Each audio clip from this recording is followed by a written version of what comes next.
I'm ready. Walks. Here. Beta. Here. Johnny. You shall all take solace in my shadow. Ravenclaw. I'm here. Thorn. Well, we're not dead yet, eh? Sally. I'm here. And Thorn. I'm here. Are you able to hear me? Oh, a little quiet, but we got you. I wonder if I just need to turn you up.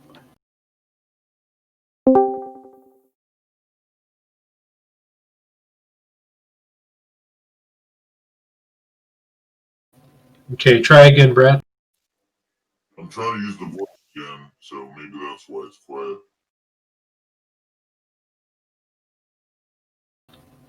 A little quiet. I don't know. Can you turn yours up on your end, Brad? Oh, wait. Try it again, Brad. I'm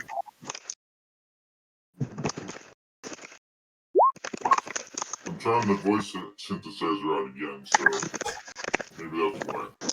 You sound a lot better to me now. I think I need to turn them up.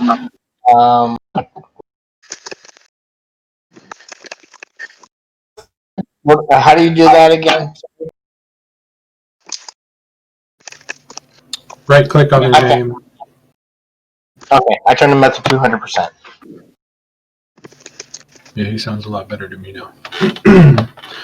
I can still just barely hear him.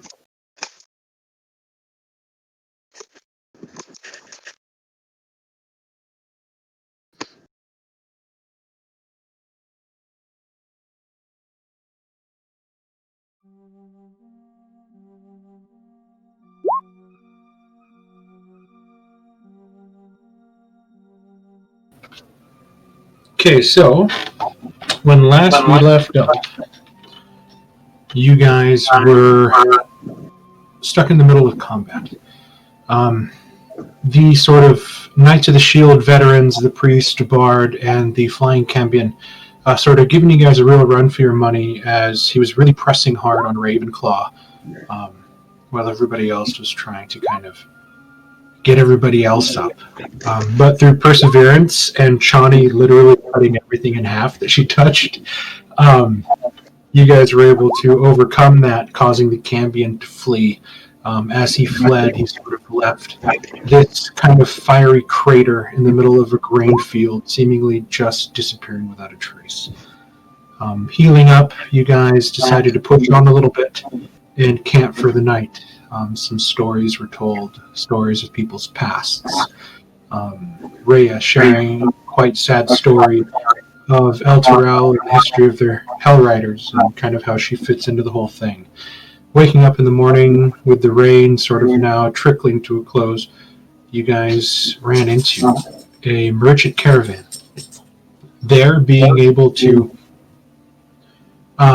sell some wares, buy some new wares, pick up some weapons that they had for sale. Siren picking up a rather snazzy-looking mithril rapier, while the sort of adamantine longsword was left locked away in the back. Continuing forward, you guys made your way to Candlekeep. Paying the fee of a book that wasn't contained in the library, you guys were granted entrance. You guys went into a small inn, ate and drank on Fallister's dime, and there he introduced you to somebody he calls a friend, a very intelligent ogre called Little One. You guys had a pretty fun, exciteful conversation with him, not really being able to ever speak to an ogre in such an intellectual way.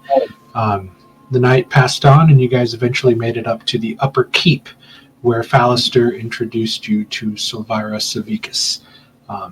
And there, she gave you guys a bunch of information not only about the contract held within the infernal puzzle box that you guys brought her, but also about the shield of the Hidden Lord, something she identified containing a pit fiend named Galgroth, who is seemingly sort of trapped, but was trapped there on purpose to serve some sort of purpose in the grand scheme of things. There was a vote saying that perhaps the shield should stay, and that Silvira said that if it stayed, she could lock it away in its own sort of small pocket dimension where it couldn't be reached or touched. But Thorn sort of put his foot down a bit and kind of overruled anybody and said that, he's going to use this shield and he's going to use it for good. Nobody wanting to argue with the Warforged Paladin, you guys decided to sort of stay, and now you guys are studying, I believe, but I believe a rest is in order, as it's pretty late at night currently at the moment. Ravenclaw intruded my mind. He did try to detect your thoughts, yes. Oh, yeah. How could I forget that? And Ravenclaw learning something a little funky that sort of piqued his interest, causing him to try to bore deeper into Sally's mind before Sally was able to forcefully shove him out. So, let's pick up here in Candlekeep. You guys find some places to rest. Silvira is more... she's more than welcome to sort of put you guys up for the night and kind of keep you guys here and kind of accommodate your needs. She doesn't look like she has very many visitors all the time, and you guys kind of got that clue as you kind of spoke with her and the greeting she gave Fallister. Oh, another important thing is she also notified you guys that there was a wizard that sort of owes her a favor. His name is Traxagor, and he lives out on a tower about 20 miles off of the coast, and that he might be able to get you into Hell as a favor for Silvira. And there she also has a friend with Traxagor who she thinks you guys will absolutely adore, and her name is Lulu.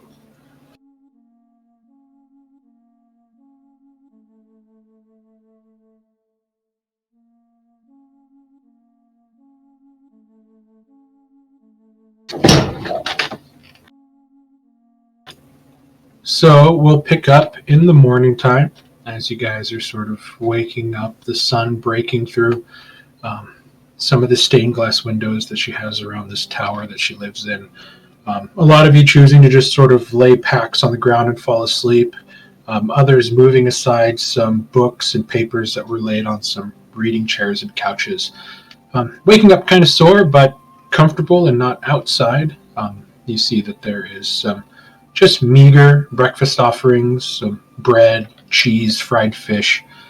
There's a mug of ale, there's a jug of watered wine, and also just some jugs of fresh cold water.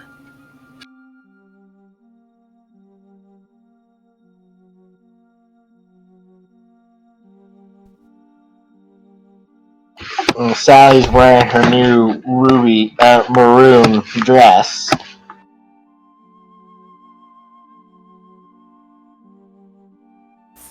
Well, it was nice to sleep in a bed, but Johnny will make her way to breakfast and just kind of quietly eat her breakfast as she contemplates the decisions that they're making going forward. Far more dangerous than anything she had ever thought she would do in her life.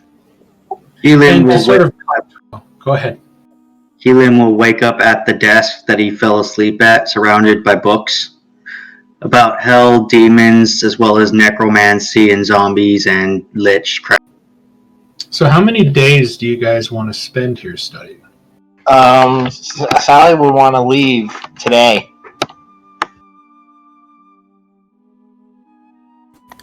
Helium will just he keeps pulling down books and he goes, just one more day. No, we don't have time. And it's Well, odd what- now that you see Sally, where she's usually very austere in her clothing, not showing very much skin. You see that this morning she's kind of walking around with this sort of flitting silk dress, and you see that there's just a deep, like, cleavage V that goes all the way down to where her navel should be. And you just see that strange, pale porcelain plate that acts as her skin underneath the silk dress, like, not leaving very much to the imagination. Oh, there's a navel there. It's just part of the plate. I will shudder and go, that's not natural. And neither are you. Well, Keelam, if you could fill us in maybe after breakfast or during breakfast, what is it that we have learned in the day that we've been here already about where it is we're going?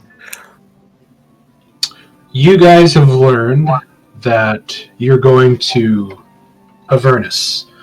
There was a map provided by Silvira, and she showed you this. Right.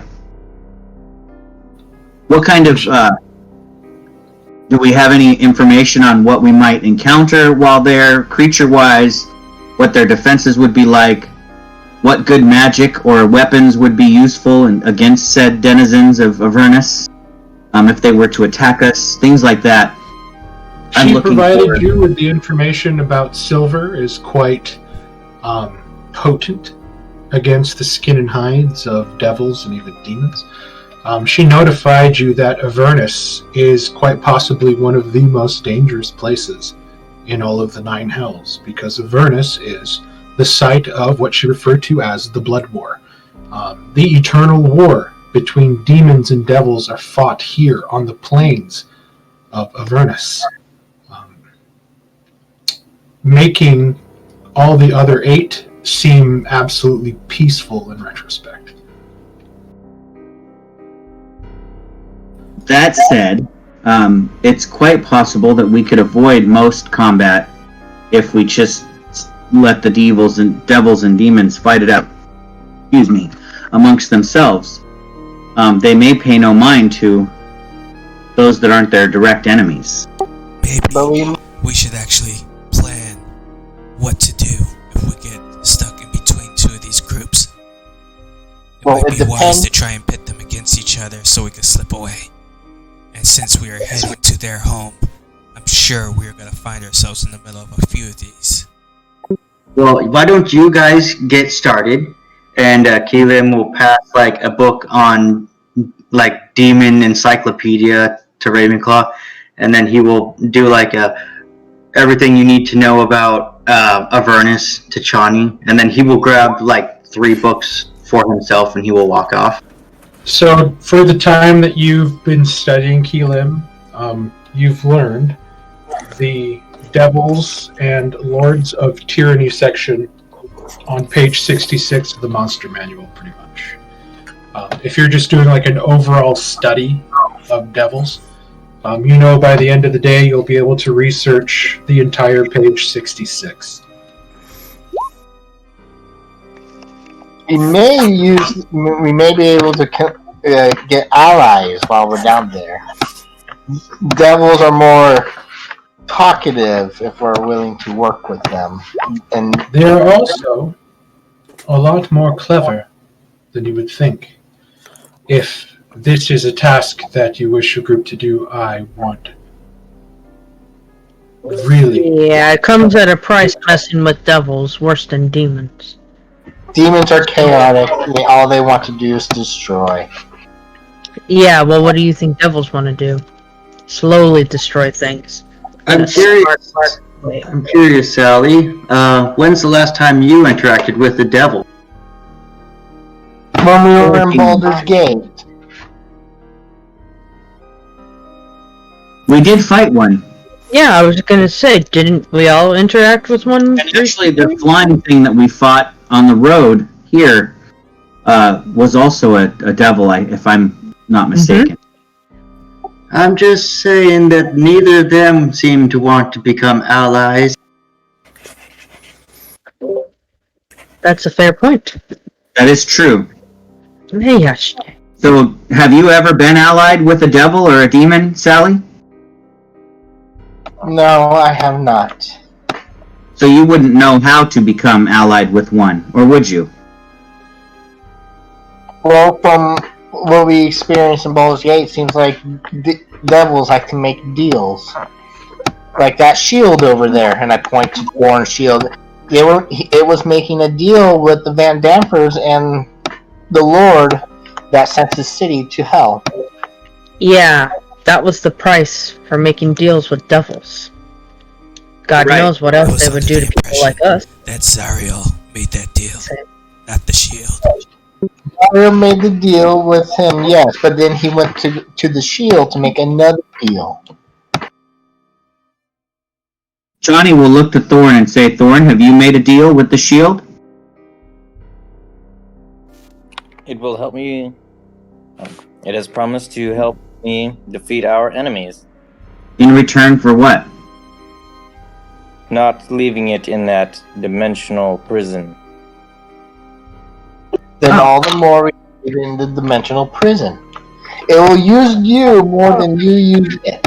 Well, that seems like a small price to pay for its aid, as long as it's not hellbent on destroying your friends, and you can control it from not burning us from behind again, then that's a small price to pay. I'm just worried about whether the devils we might encounter might require a steeper price than just not imprisoning them. Because I'll walk through hell all day saying, sure, I won't imprison you. Sure, I won't imprison you. Sure, I won't imprison you if you just leave me alone. Yeah, I don't think that's how it quite works. From stories, there's usually a bigger price than what they lead you to believe they're saying. Sure, it might sound small at first, but really, secretly, it's a lot bigger. I just noticed there's a Sarlacc pit up in the north. That said, looking at this map, I don't wish this to be the landscape. That I don't want this map to represent our home here. And if that's what's in danger here, that this will spill out of hell and become our everyday life, we have to do everything we can to keep that from happening. But the longer we wait, I will open the book and start trying to read it. I'm not the most intelligent person, but Keelim picked the appropriate title for me, so I'll start trying to read. And I'll start reading the one he handed me. Which one was it again? I've got some kind of encyclopedia. Yeah, I believe it's the big thick one. Time is of the essence. If you want to read it, then bring the book. See if we could bring the book with us. We should leave immediately. Oh wait, we can't leave immediately. We need people to gear up with the appropriate magics and weapons before we leave. Right? Not everybody has a silver blade, do they? We need to make sure everybody has a silver blade. Any of my books. My books are here to stay. Keelim needs a silver blade. And Sally, you have primarily used magic that is of fire in nature. Shouldn't you figure out something else? Because I don't think fire is going to do us much good down there. I have spells, and I do have a silver blade if needed. We have. Think their spells are at home with where we're going. And what makes you say that? Just a hunch. We know you're hiding something, Sally. We just don't know what yet. But we've got our eye on you. An eye on all of you. Well, you'll need a lot of eyes to watch all of us at once. I joke. I kid. Sally starts sprouting an extra set of eyes. No, I'm just joking. Yeah, I bet you do. Oh god. I'm gonna find a big old giant metal helmet to stick on your head. Okay, so if we can't take the books with us, Keelan wants to stay and research for at least one more day. I think that's the impression I'm getting. I want to make sure everybody is armed with something that they can defend themselves with while we're there, and then I'm ready to leave once those two requirements are met. It will give us a chance to also find out some resupply, and out of curiosity, I wonder if there's anything I could find about any clues to, like, maybe there's something I can say, or maybe some song I could sing that could steer the attention away from us, because I don't think we want their attention down there. Well, from what I understand about the nature of war, since we're going into a plane that's in constant battle, Keelam, if it would help, you focus your studies on who has power down there, who's in charge, who's the generals, who's the power players, and maybe we could say that we're in service of one of them, to keep us from being attacked by servants of them, kind of thing. We need to tell a good lie. You need some information. Zariel, we were told that Zariel is one of the art devils that ruled over the plane of Avernus. Then we'll say that we're agents of Zariel. But we got to be careful who we're telling that to, because not all are loyal to Zariel. Right. Well, I'll let you be the smart one who decides whether or not we tell that person that or not.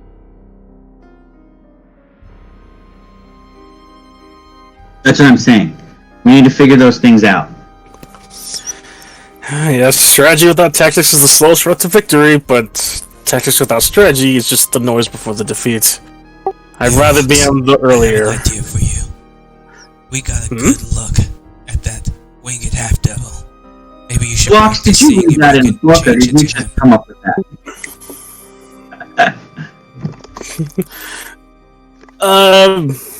Well, one, I only keep my secrets to myself, but I can teach you a few things, and maybe I can. I really like that quote. I didn't mean to talk over you, Doug, but that was a really great quote. And Johnny would be like tapping her forehead, going, wow, you just came up with that. That's the bard thing. It's a very bard thing to do. I'm sorry, Ravenclaw, please continue. Oh, what? Oh. Because you were talking. Maybe you should try practicing turning into that winged half-devil we fought. Might help you blend in. It could be useful. I can try. I don't think I've ever done to that big of an extreme, but I suppose I could use some practice. Just, if you catch me in mid-shift, please don't try to drive a sword through my heart. It's just me.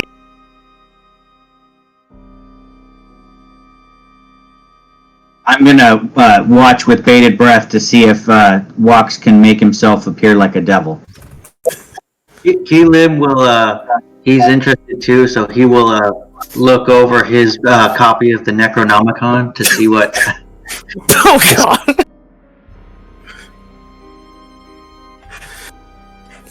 Alright, I guess he'll just look around, see who's watching, and it's like, just don't chuck anything at me. The last time I did this, someone threw me over a ship. Now I'll slowly look over to Johnny. I gotta clear my throat. Yep, okay, I'm watching. And then I'll close my eyes, and I will focus on that beast that we fought that was flying. I want to focus on every detail that I saw. It's easy enough. You turn into a Cambion, you even sprout some wings, but you realize that the wings are more for show and you're not able to use them. Ow! That hurt a little more than expected! Wow, that's impressive.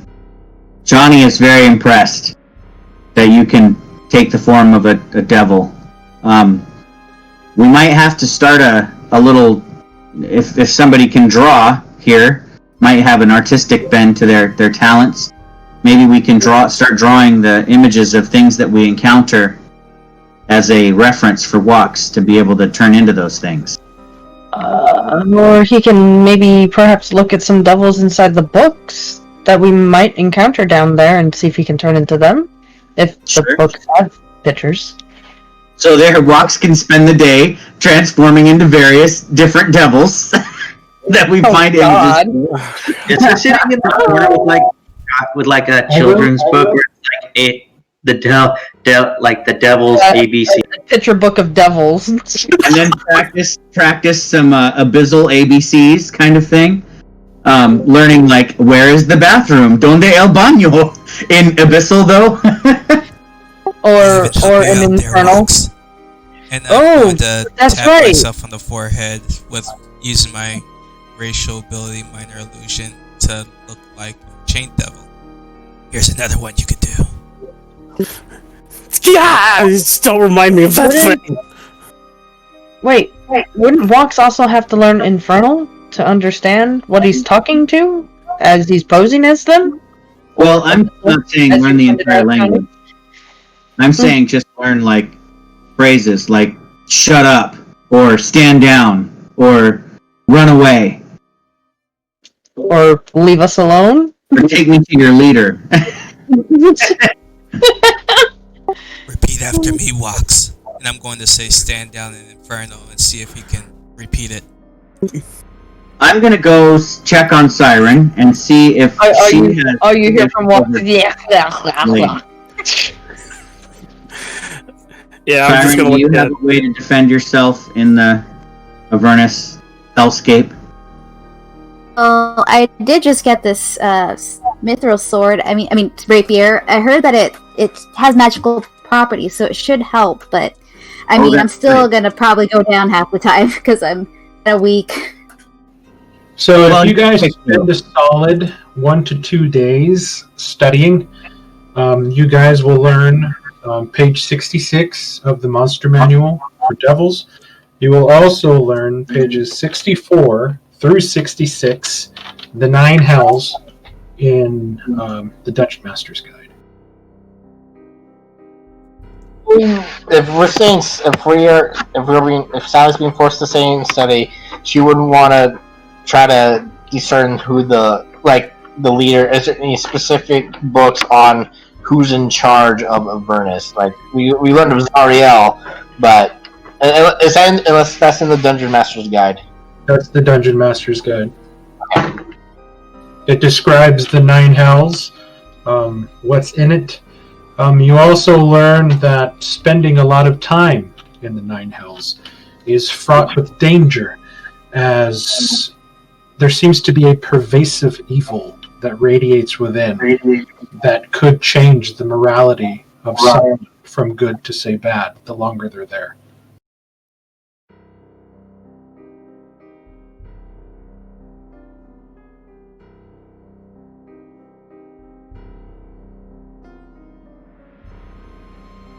Okay, so given this information that we're learning about this pervasive evil, I'm going to ask if any of the casters in the group can use this magic that dispels evil. Does anybody know how to do that? Dispel evil. It's called Dispel Evil and Good is the name of the spell. Does anybody know that spell? And if nobody knows that spell, we may want to see if somebody can sell us a couple of scrolls with that spell on it, perhaps, because what if we're there for longer than D4 days, and those of us who aren't so wise might succumb to this evil and then perhaps do evil to you. Like, it's in your best interest. If I become evil, I'm chopping all your heads off, and I'm sorry in advance, but it could happen. I know that.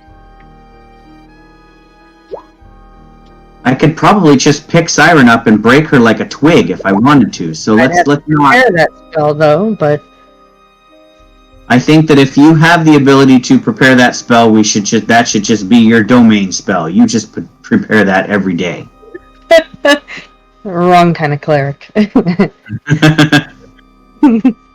All the reason why we shouldn't take that shield, it might corrupt Thorn even more. Yeah, but I'm saying we now have a defense. If we have ability to cast that spell at least once a day, we can keep Thorn in check if Thorn starts to succumb to the pervasive evil. Thorn said he has it under control, Sally. We have more reason to distrust you than we do Thorn. So until Thorn proves himself untrustworthy, I'm going to give him the benefit of the doubt, and I have his back. If he thinks he can hold that shield under control until he proves otherwise, then you need to shut up about it.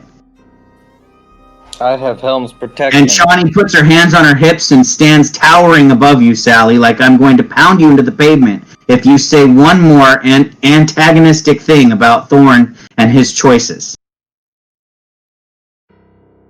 I've had enough of your little petulant whining, child. Stop it. It's your funeral.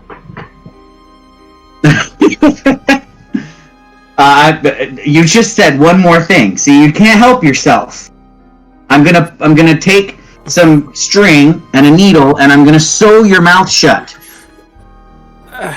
Chotty! Easy. Go back to the book. It's perfectly fine. Yeah, Johnny's feeling her rage building up inside. Okay, she's gonna go look at her picture book again. Kaylee will offer Johnny,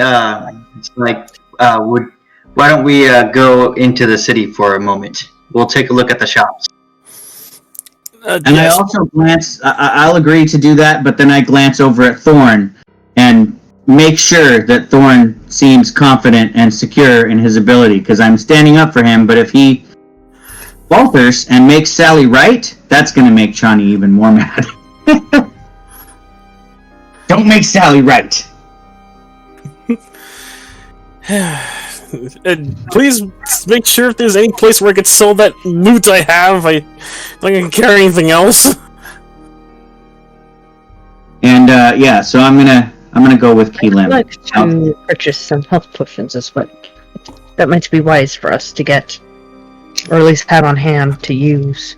I do have a lot of money. We could go purchase some potions and such. Okay, so I'll go with Keelan shopping. I have a bunch of platinum pieces. I could go purchase some potions of greater healing, perhaps? And with that, I believe I will bid you all a very fond farewell. You guys watch as Fallister kind of sits up, kind of listening to the conversation. It was an absolute pleasure meeting all of you, traveling with you, but I believe my home is calling. What is it, Fallister? Thank you for all your hospitality and help.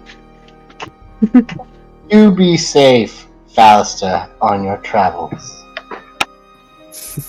He just kind of bows, and then he just leaves the inn, or leaves the tower, and Sylvira sort of just walking around with her little familiar on her shoulder, drinking tea, just kind of watching and listening to all of your talk.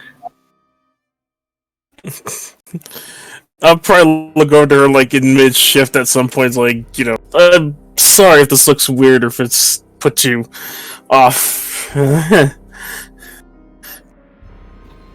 Oh, not at all. It feels like I'm actually teaching at the college again. This is quite fun.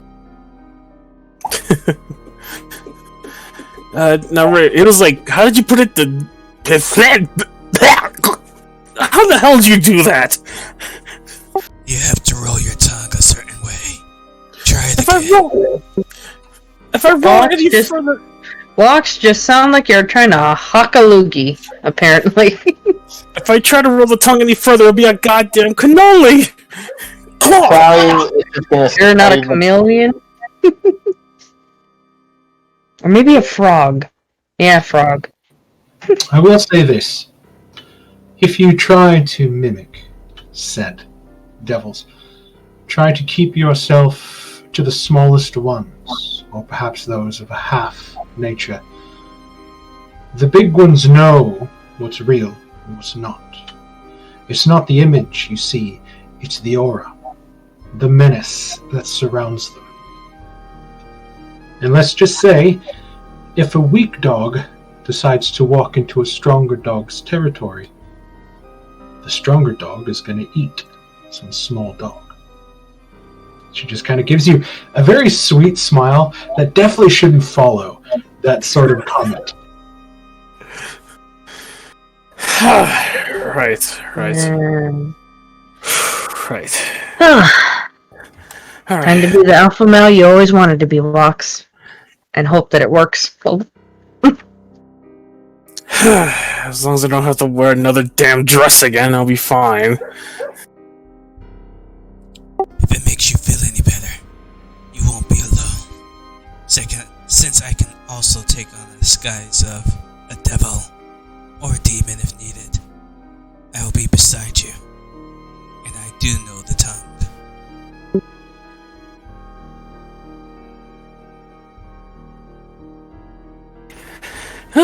Well, more the merrier. I mean, it might not be as perfect as Vox, but if need be, I could serve as the third, but don't expect me to hawk no loogie voice out, because, yeah. No. Okay. Key Lim and Chani, you leave the tower and begin to make your way down through the keep. Again, without anybody to kind of lead you, it's sort of a maze in the upper keep, but almost out of every alcove and hallway is just some sort of very nice monk that just kind of pops out of nowhere and kind of points you in the right direction. And after a couple of minutes, you find yourselves on the outside of the main keep building. I'll just say that you guys take the 2 draft horses and you can ride them down to town, so you don't have to walk the whole distance as you go off in search of provisions.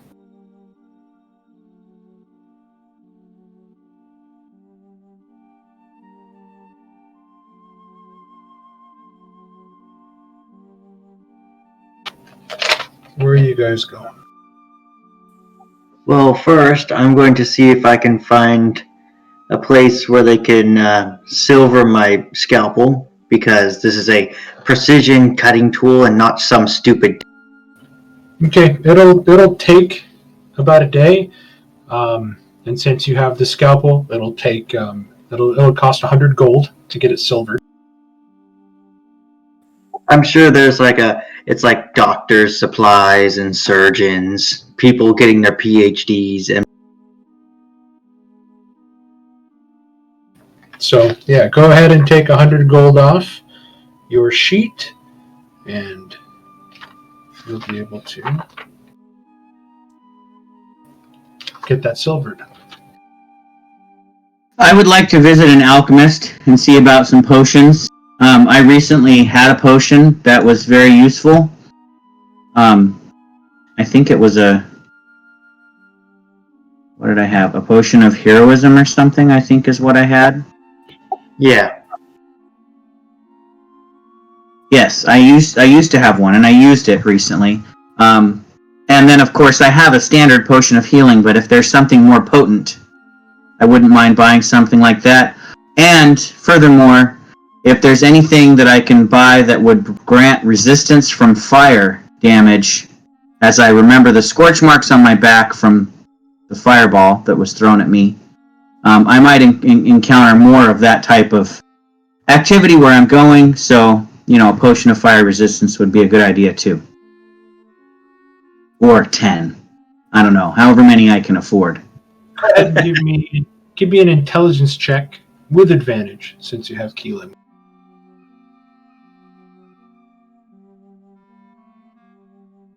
Sweet. It takes a little bit. It's kind of odd because you don't know who really to ask. Everybody's kind of moving about very fast, trying to get from building to building. Like, we have stuff to do. We're on our way. Excuse us, until finally you just kind of grab a hold of somebody and kind of lift them up a little bit and kind of put them in your face after an hour of aimlessly wandering. And you're like, potions! And he's sort of like, oh, over there! And he kind of points over towards an alley street, and you just kind of drop him and just kind of make your way over, and you do find a alchemist. I pull the old Andre the Giant scene from The Princess Bride where I just go... Anyway, yeah. Okay. So there's the alchemist shop. Yeah, I'll make my way over there. You walk in, you see a very kind of mousy looking old man just kind of standing in front of a bunch of like alembics and like bubbling cauldrons kind of sitting everywhere. There's a very strange smell in the air. It's not very pleasant. It's a mix between like really strong like car air fresheners and bleach. Like it's very odd. Are you the one they call Miracle Max? I kind of hold my breath a bit as I walk into the room, but let myself get used to it after a while. It doesn't smell that much worse than the pig pens out in the forest where I lived. To you, this is definitely not a natural smell. Like it's almost leaving like an even worse taste in your mouth. It's kind of like acrid, like you've been breathing in ash. Like it's not very pleasant, but you learn to sort of like control your breathing a bit so you're not tasting it so much. But yeah, and the guy looks nice enough. He's sort of, hello, how can I help you? Well, good day. It's nice to meet you. My name is Johnny. You may call me Twirl.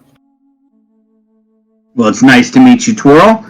I am going to be going somewhere dangerous. I am an adventurer by trade, and I have accepted a contract to go somewhere that could cause me great bodily harm. I wish to know if you have elixirs and potions that might provide healing or support given such an endeavor. I do. I have a wide variety of potions, actually. I have potions that can make you fly, potions that can make you invulnerable, certain potions that might even render your body invisible.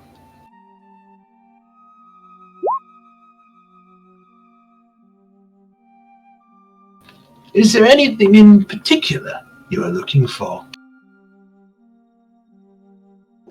Well, we have this companion who likes to throw fire around, and sometimes we're in that fire. I have just the thing! And he like reaches down and he grabs 4 potions it's a sort of swirling silver and white, and sort of in between the silver and white you see these very bright flashes of red. These are distilled using the living flames of a dragon. Now, if one were to imbibe said potion, it will render them resistant to the fire that your friend so lovingly throws at you. Well, that seems just to do just the trick, don't it? And for the low price of 300 gold per bottle, they are yours. 300 gold per bottle seems a bit steep, friend. Certainly, some kind of deal could be struck. Now, I mentioned that the place that we're going is dangerous, and certainly the ingredients that you require for your brewing of potions are hard to come by. If there's anything that we might be able to retrieve for you, I would agree to do so if you would agree to lower the price. That depends on where you're going. How does hell strike you? Avernus. Not very fun. And I would call you crazy for even going. Some might call me crazy, but I wouldn't recommend they do it to my face. Now, you did mention that you were in the market for some healing potions. And it's like, I have these potions of lesser healing, these of a greater nature, even as much as say, a very superior blend of healing liquid.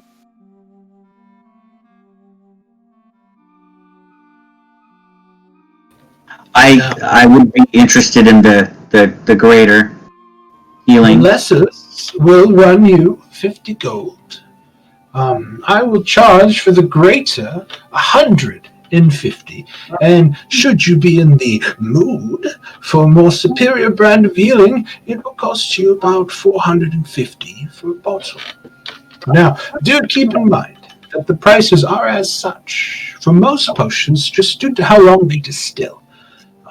The longer they sit and cure, the more powerful they are.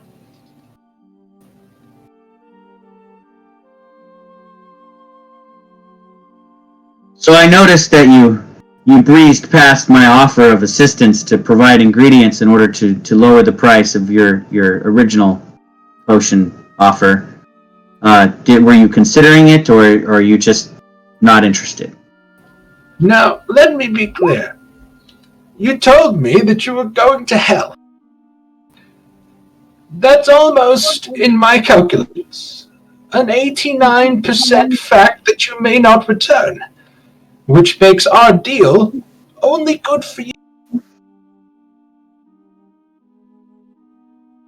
I can't counter that argument. I couldn't languish the fact that I could sit here and wait on you with that 15% chance likelihood that you will come back with promised goods.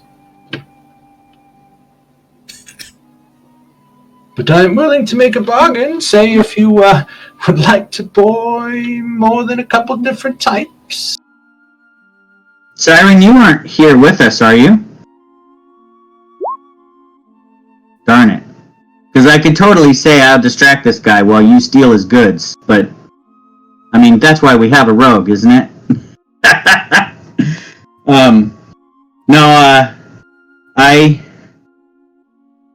Okay, I'm gonna just spend all my money, I guess. I think I might have enough for one potion.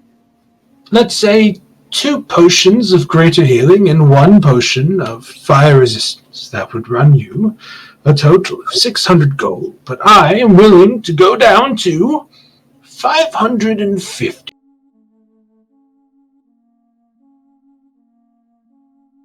Give me a moment to confer with my compatriots here, and pool our money together and see what is the best purchase we can make. 599, 99, 99. So, Mark, I don't know if you know, but I have on my sheet the 4 electrum ingots. I don't know if we still have worth 10 gold each, I believe, right?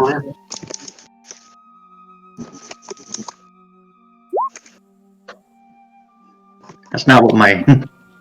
Let me flip through. I can't remember how much they are. Okay, here we go. We're getting closer. Let's see. I have the electrum ingots labeled at 10 gold. 30, yeah, that's 30 electrum ingots total that you guys got, and they are worth 10 gold each. So each ingot is 10 gold. So you guys would have had a total. You would have had a total of 300 gold out of that. So everybody has a separate amount. I have 4 of those ingots. Your 4 ingots are 40 gold total. But there was also 200 platinum in 2 of the coffers, as well as 300 gold total in 3 coffers.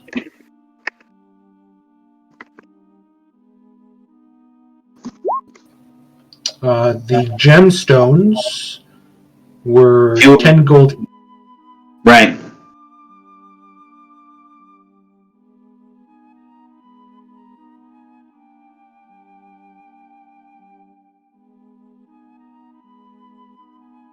So I think I have 4 electrum ingots, and I think I had the azurite gems, which came out to 349.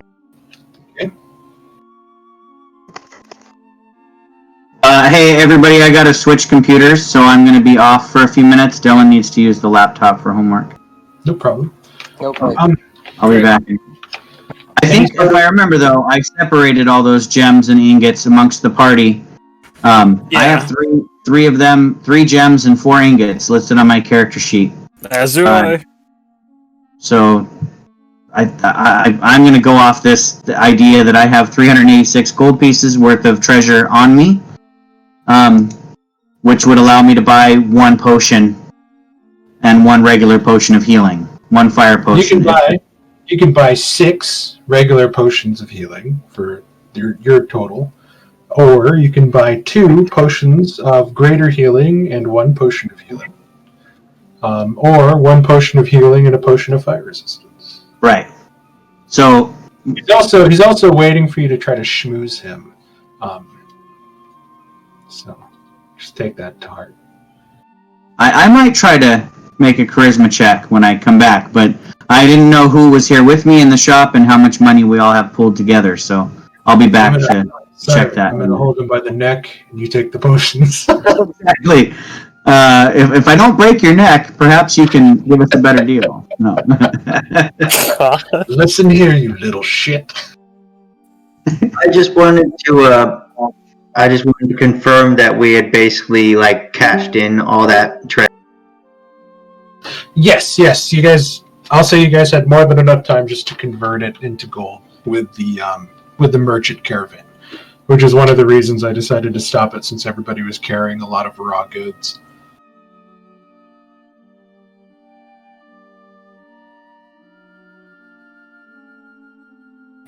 So, any potions that Key Lim is interested in? I'm perusing the shelves, seeing if anything else catches my eye right now. You sort of stop and you begin looking at a small sort of circular bottle with a sort of effervescent blue liquid. And it looks very familiar. And then he's, you have a good eye. That one there's potion of heroism. And you remember that this is the same potion that Chani used. As I said, if you look over here, and he sort of points to it looks like an empty glass bottle. And he's like, but looks are deceiving. And he takes it, and you see that there is actually liquid there, but it's almost so light that it's like gaseous. And he's like, drinking this could render one invisible to the eye. I can see the many possibilities with that one, and he gives the store owner a. I have many other potions here as well. I have a potion that'll turn you into a sort of gas cloud that allows you to make your way in through very tight spaces and even fly a certain amount. Just don't drink it when it's really windy outside.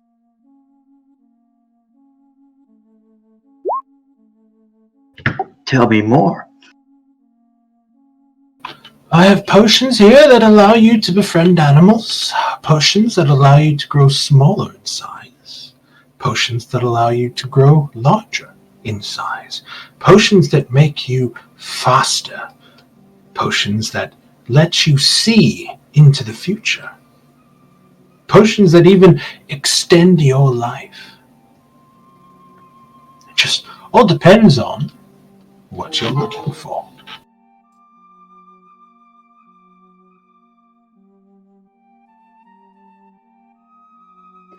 So many choices. It's like a kid in a candy shop. It is a very chemically inducing candy shop.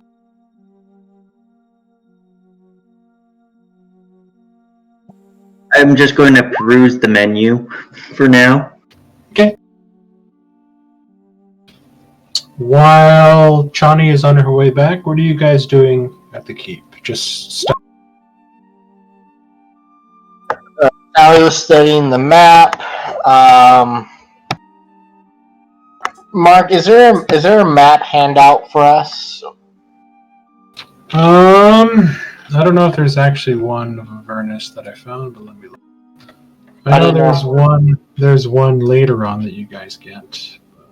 Well, I'm talking about the map that you took us to. I didn't know if that was a handout as well. Yeah, so far, everything I'm seeing is no. Okay. After there's a whole lot of pictures. There's a whole lot of pictures, but not like of anything useful. Additional images, no.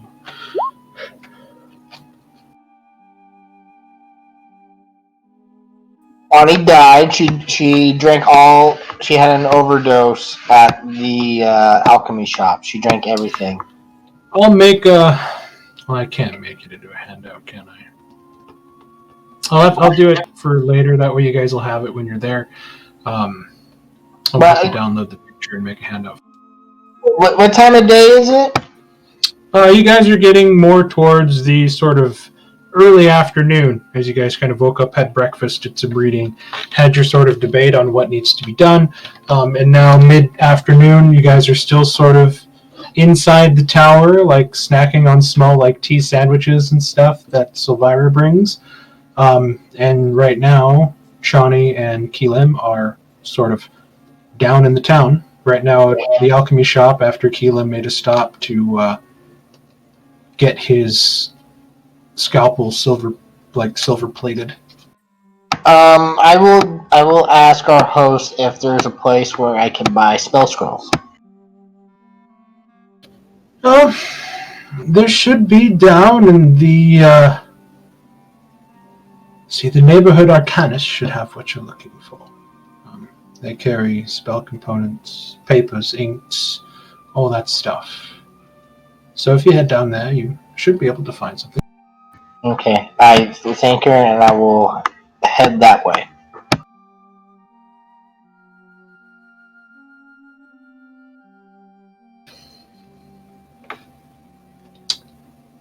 Shawnee, you back with us?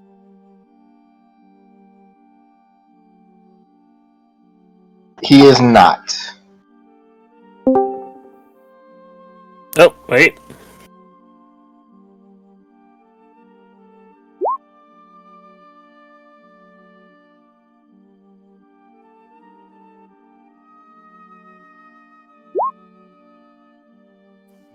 This wizard who's supposed to get us into Avernus, are they like within the city, or are we gonna have to travel some? You have to travel to him, and Silvira said she would take care of the travel arrangements for you when you guys are ready to head on.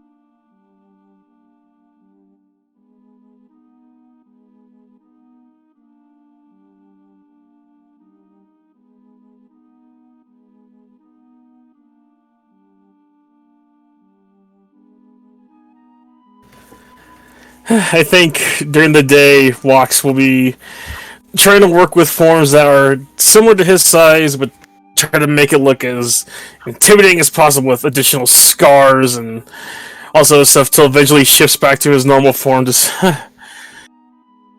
this takes so much out of me, doing it so many times in a row. Okay. Sally, you eventually make your way down. Taking a while, and you find the market arcanist that she was speaking of. You do find what looks to be a scroll shop. There you see a bunch of like a lot of nice papers that are for sale, a lot of ink, both magical and non, certain quills, and you see behind him, sort of like in cubby holes, are a bunch of already sort of rolled up, sealed scrolls. Okay, I'm perusing, seeing if what he has. I mean, like spell. No, I do not allow anyone to actually touch the scrolls, but is there any sort of spells that you were looking for?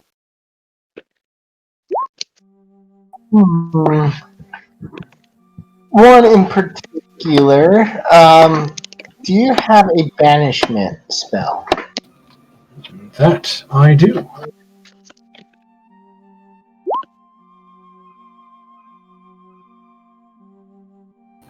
He sort of reaches up towards the top corner and he begins to pull out a banishment spell. Now, for this, level of scroll work and spell calligraphy. The price is 320 gold.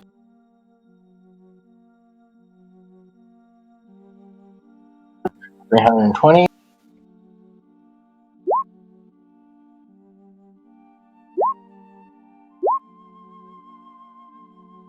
I have.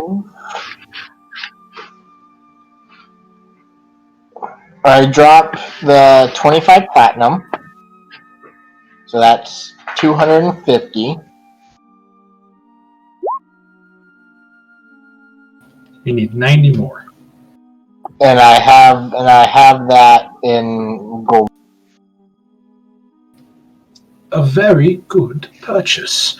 And he kind of hands it over. He sort of takes the gold. Is there anything else I may be able to pull down from the shelf?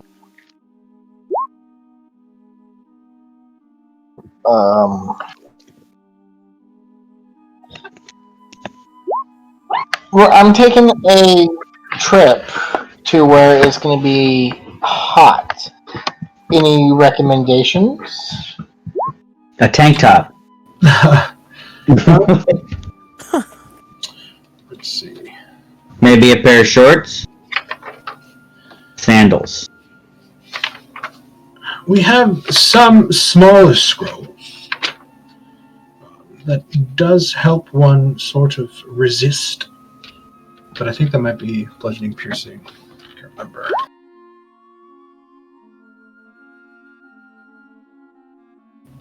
One moment, please. You see him kind of going through a cat. Can I grab my player's handbook real quick?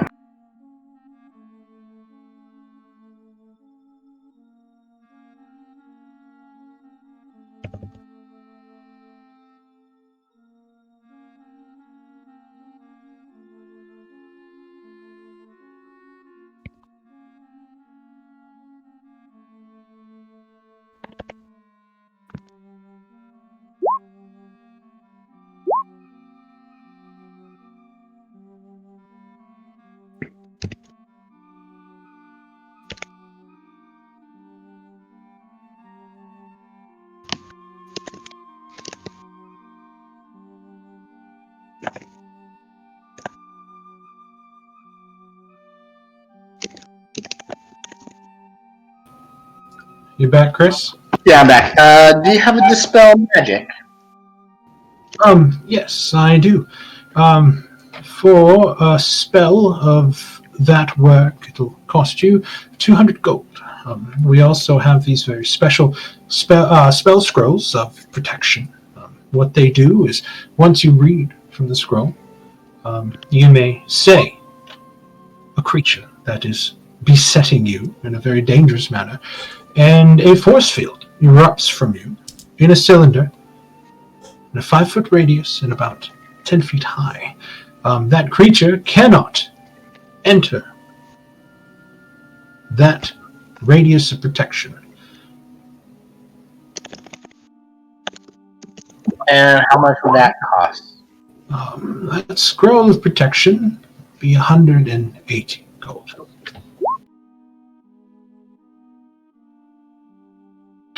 If you're looking for more alchemical reactions, there is a very kindly old man named Toril, and he has certain liquid magical resistance potions that might be perhaps what you're looking for.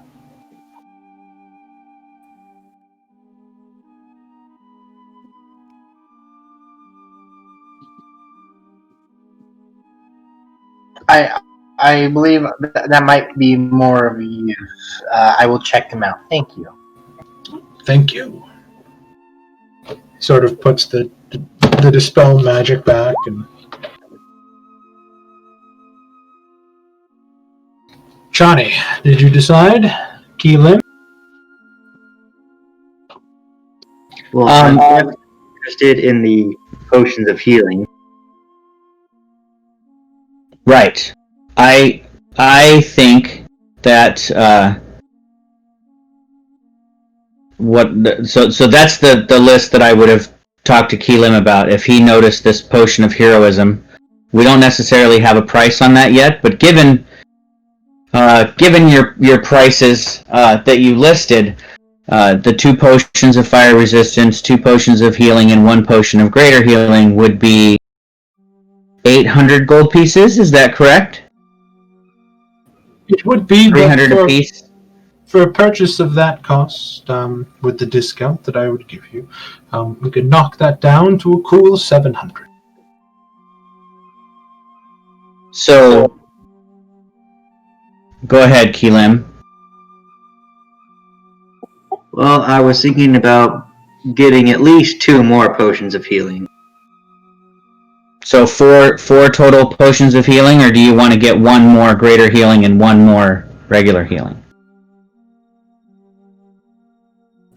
Well, these are mostly just for bringing back up. Yep. That's what I see them for as well. Okay, then I am down with that, but the potion that you found, the 2 extras that you found, do we have an idea how much those cost? Or do you want to point those out to the shopkeeper and to twirl?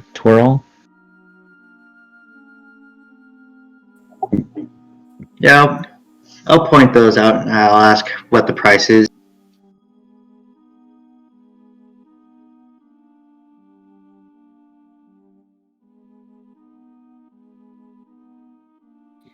The potion of heroism, those are 180 gold a bottle, and what was the other one? Growth, I think he said. The potion of growth, a much more rare potion, cost you 270. Alright, so the 2 potions of fire resistance are 600. You said they were 300 apiece. Plus 4 potions of healing would be 200. Plus 1 potion of greater healing is 100? 150. 150. And then a potion of heroism is 270? Is that what you said? Potion of heroism is only 180 gold. 180. Okay. So, and you gave us a bit of a discount. 800 plus 150 plus 180 is equal to 1130. So I would be asking if we could walk out of here with that order for, let's say 900 gold and a promise of a good word for your shop and sending business your way. Go ahead and give me a charisma check. Yeah, I wink at him with my huge eyes. I hope Chani's using the things I taught her about how to look innocent. I am. If you have persuasion, go ahead and roll persuasion. I just want to put it out there, team, that I am, the most charismatic character as the barbarian. I definitely built the barbarian to be charisma focused. I honestly think that I am the highest charisma focused party member. I mean, Can I aid in her persuasion? I mean, more than a bard? 18 is really good. He reaches his hand across and he says, "For 900 gold and your good word, madam, you have yourself a deal." I excitedly take his hand into my into mine and try desperately not to crush it as I shake it vigorously, possibly lifting him up off the floor just a tiny little bit.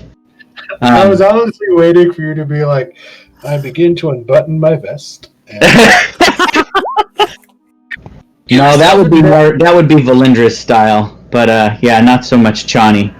But no, she's very excited to have done business successfully with him, and I do feel bad, Keelim, that you're donating a lot more of this 900 than I am. I have what do you say, 3 and 6? You want to break it up that way? I can work with that. Because that leaves us both with about the same amount left over. It's about at that time you hear the door open, ka-ding, and you turn around and you see Sally there in her ruby red dress. I will say to the shopkeeper, "Speak of the devil, this is the party member I mentioned to be early." Ah, the fiery embrace. So I will give him 25 platinum pieces and 50 gold pieces for my share of the 300. Yeah. Leaving here. I will give him 400 gold pieces and 20 platinum pieces. Okay, sounds good. And then as far as the potions, I'm gonna, if it's okay with you, Keelim, I'm gonna hold the potion of heroism, one regular potion of healing, and then I'll add one fire resistance, and then you can divide the rest what you think is fair.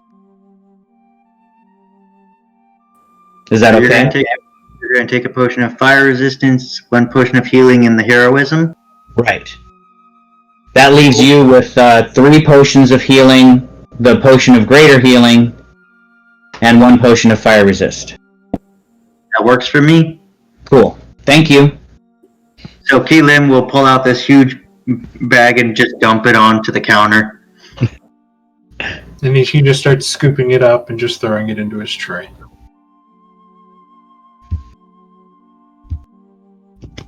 Have a good day. You too. Madam,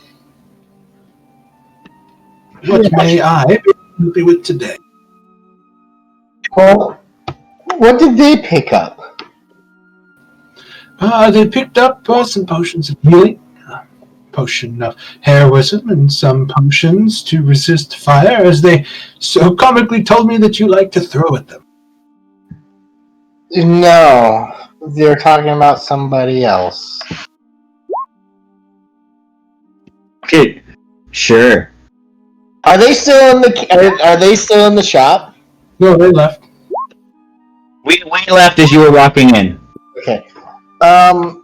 I too would like to purchase some potions of healing, if you don't mind.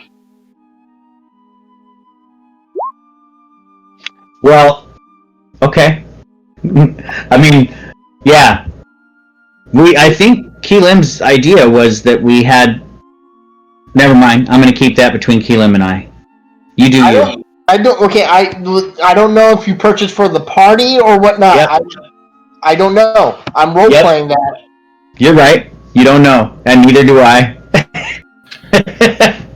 I know that Keelim was nice enough to help me buy what I wanted to buy, and I gave him the majority of the other stuff because he paid the majority of the money.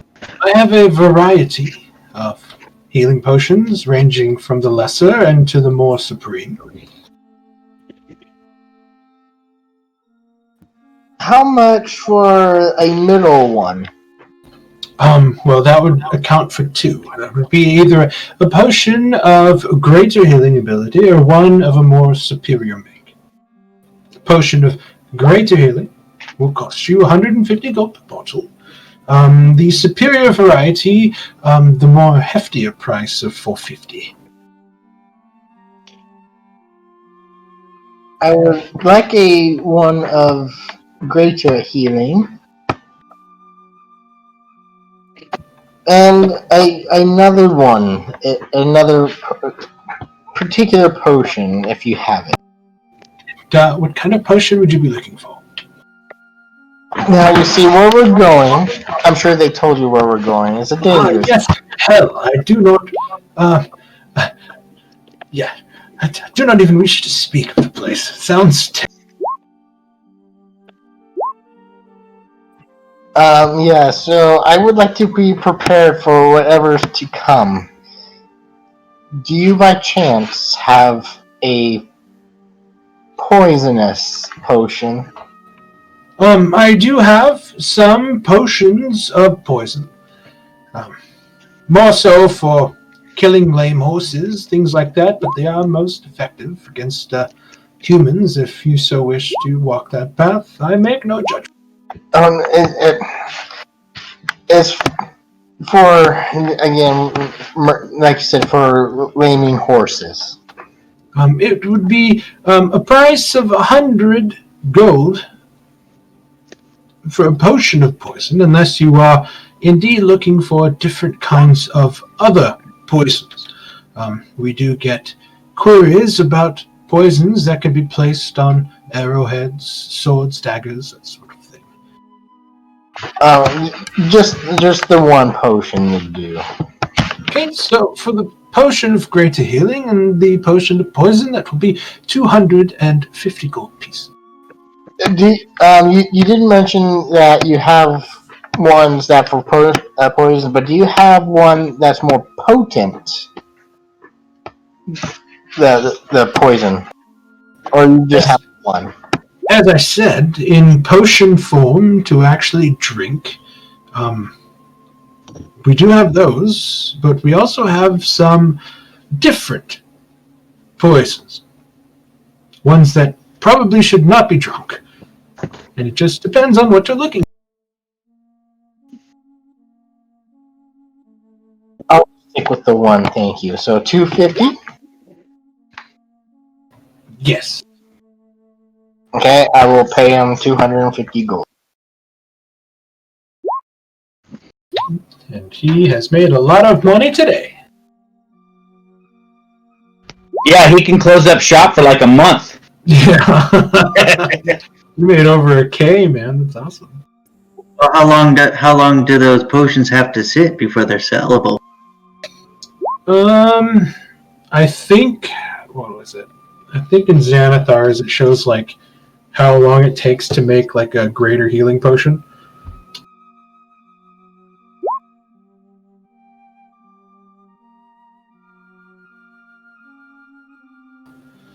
So to make a greater healing, it takes 100 gold points worth of materials, and it has to it takes a week, so it has to sort of cure for a week before it becomes potent. Superior takes 3 weeks and 1,000 gold pieces worth of materials to make, and then Supreme is 4.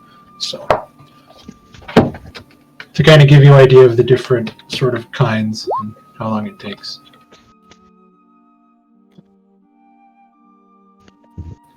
All right, so you guys make it back at night. You guys have your potions. Keelim, I'll say that you have your new silver-plated scalpel ready to go. I have a feeling everybody should be broke by now. I still nearly have 300 gold pieces. I have 200. Yeah, well, you only bought like 45 gold pieces worth of stuff at the merchant. Yeah, I still. You said we were able to trade in all the like the Electrum stuff, so I converted all that to gold pieces. Correct? Yeah. Okay. That's what. The only thing I did not. The only thing I did not convert was the curved ivory blade with the draconic. I still have that. I mean, do you want to convert that into gold? Because it's. Oh no! I want to keep the blade. Oh, okay. I was going to say, out of game, it's just a showpiece. Yeah, I'm keeping the blade. I did not want to trade. If that was part of the gold, I would have made the adjustment. But I'm keeping that blade. Okay.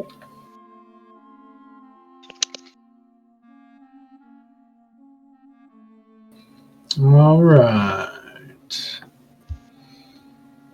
You guys make it back in. Doing some last minute reading.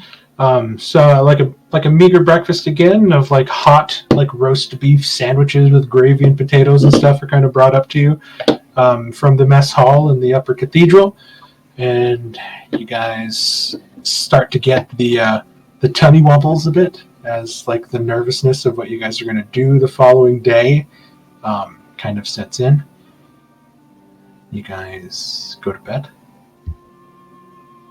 Very fitful dreams, things chasing you in the dark, ominous voices, monsters jumping out of anywhere, until you all eventually wake up to the sounds of rustling, And you see that it's her little familiar kind of moving about the table, kind of picking stuff up and stacking it for her. Awaiting you guys at the table is a pretty hearty breakfast. It's like huge slabs of bacon, large trencher bowls of fried potatoes with onions, and like fresh baked like wheat bread. Very filling. You guys sit down together, have your breakfast. Any last minute planning you want to do?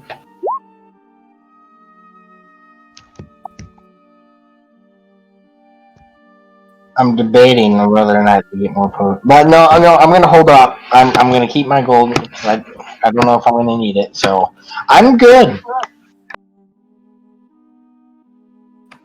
Yeah, I think I'm ready to start the journey.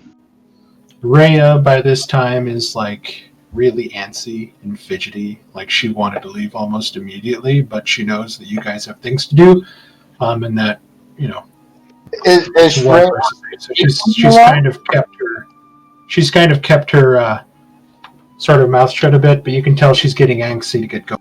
is she coming along? Of course, I'm coming along.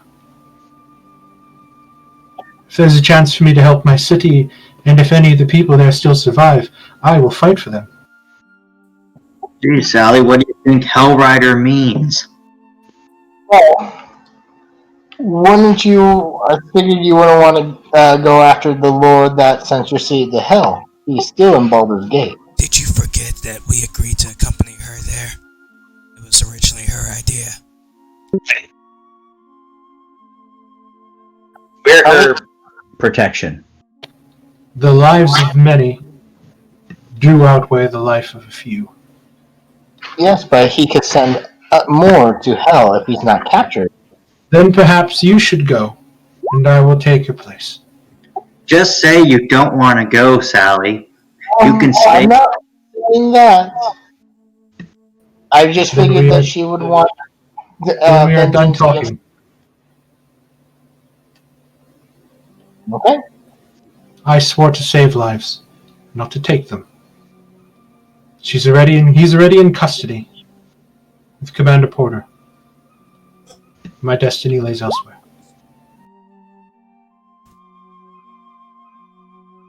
She kind of abruptly stands up and just kind of makes her way towards Silvira. I am ready. I say the more the better, Sally. I don't know why you would try to convince somebody not to come with us. We're probably going to need as much help as we can on this mission. I'm unsure, but I'll wait to question your logic when we're on the road. If you all would gather your things and follow me, please. And you see Silvira sort of putting on a long kind of robe. Do bundle up. It's a bit chilly outside today.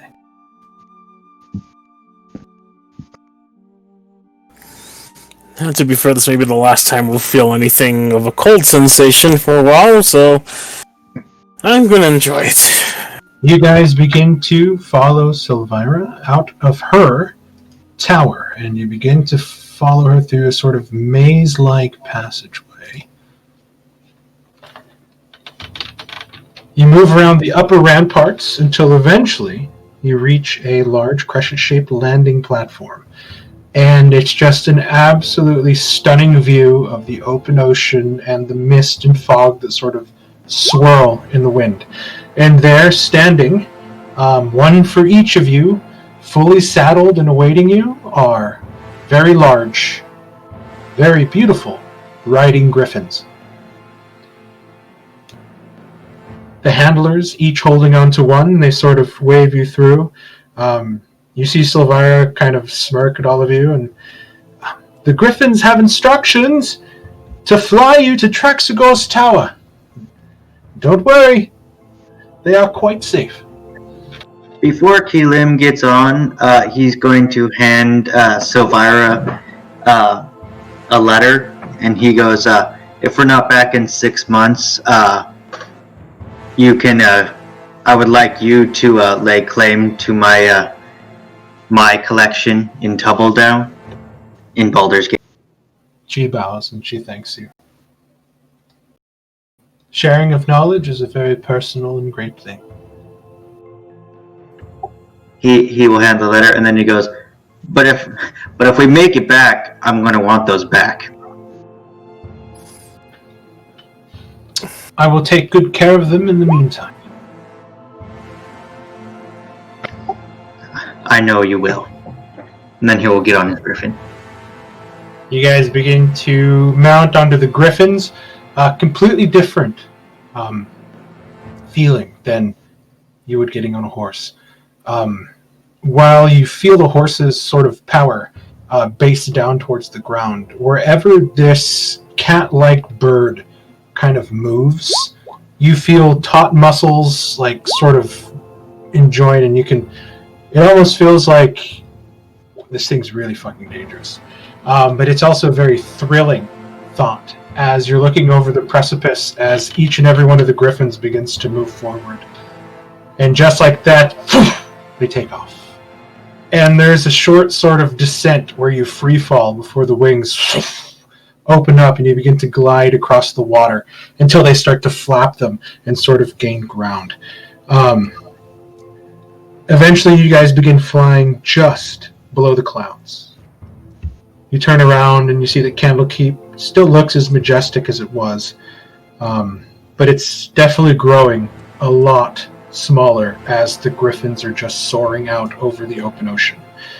You see large rocky islands sort of passing below you, and below them just the deepest blue of the ocean that you can imagine, fathoms and fathoms and fathoms deep. After what seems to be 10-15 minutes in this sort of bone-jarring cold as you're flying over, you see a windowless, doorless stone tower, which somehow is floating in the skies above. The griffins kind of pass these jagged holes, sort of riddling the conical peak of the tower, until eventually they land on what seems to be a pre-made sort of hayloft style platform. And one by one, they sort of shake you off, let you out. They kind of nuzzle your arms a little bit, and you kind of hear them coo a little in their great beaks. Now that was amazing. One by one, you see them sort of move over to the back, and you see a kind of cargo net rope that they begin to sort of climb using their foreclaws and their fronts until they make it to the top, hit the roof, and they fly out of there. I wish to have one when we get back.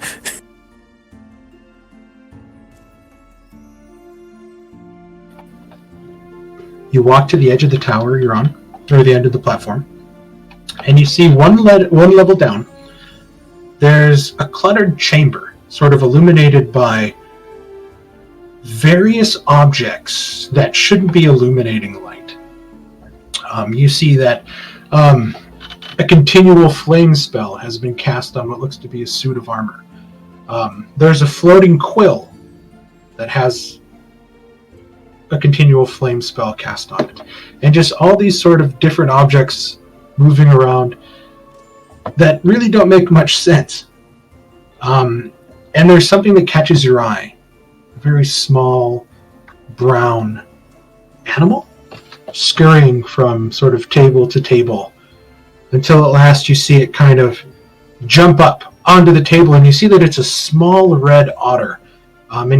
Or a small brown otter, and he's wearing this little tiny red cassock, like this button-up shirt, and he's kind of just perched up on his hind legs, sort of looking around at the table, getting down on all fours, scurrying over, and then like getting up, picking something up.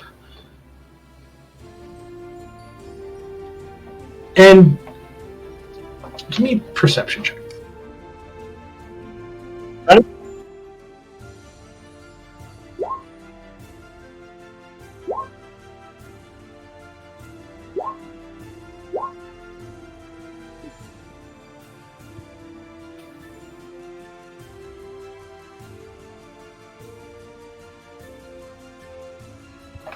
Thorn, Chani, you hear this.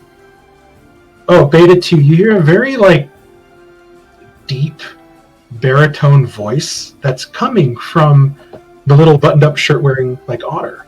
And you hear him sort of where is that tooting folk? And you kind of hear him as he's moving around. He's like, where did I put you? Where did I put you? And he's kind of moving around, still looking.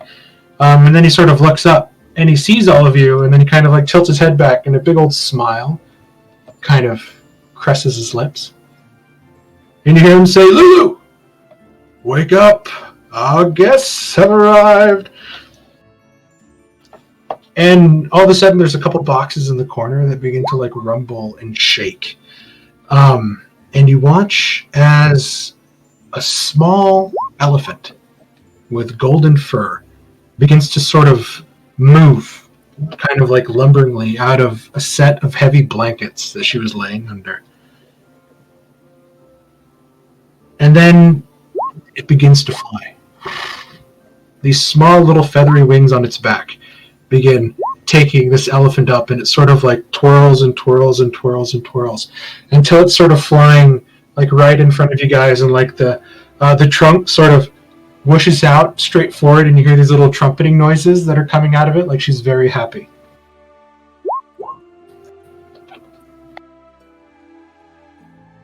And if you give me a moment. At least we don't have that blasted cat.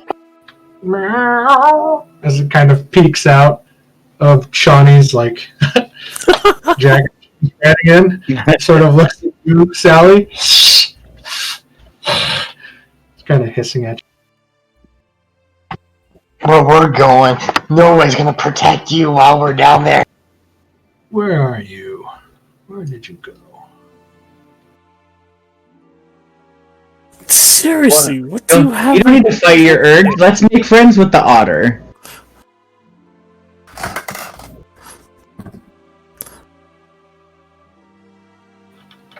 Would that be inappropriate? I mean, he is talking, and Wizard. There's a golden elephant that you can go hug.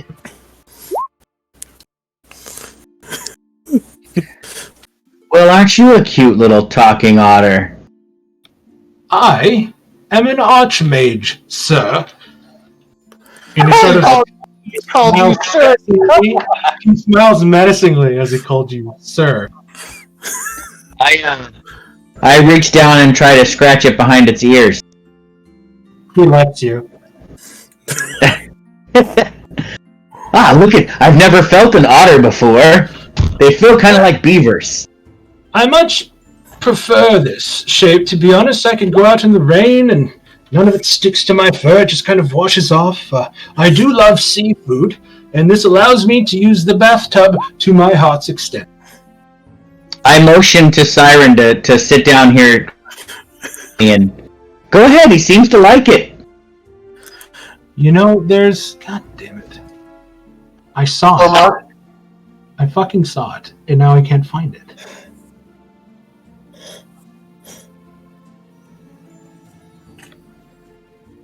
Ira kneels down and starts kind of patting his head a little bit. He's so cute. No, can't take him with Thank you, madam. You are quite beautiful yourself. Thank you. Okay, player handouts. It's not there. Look, and I'm going to use the restroom.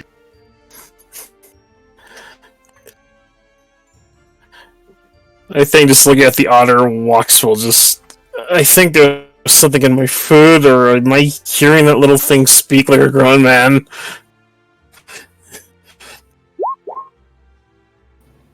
And walks, you're sort of looking at the otter, and then you kind of hear this sort of very sweet, childish voice, "Hi, I'm Lulu."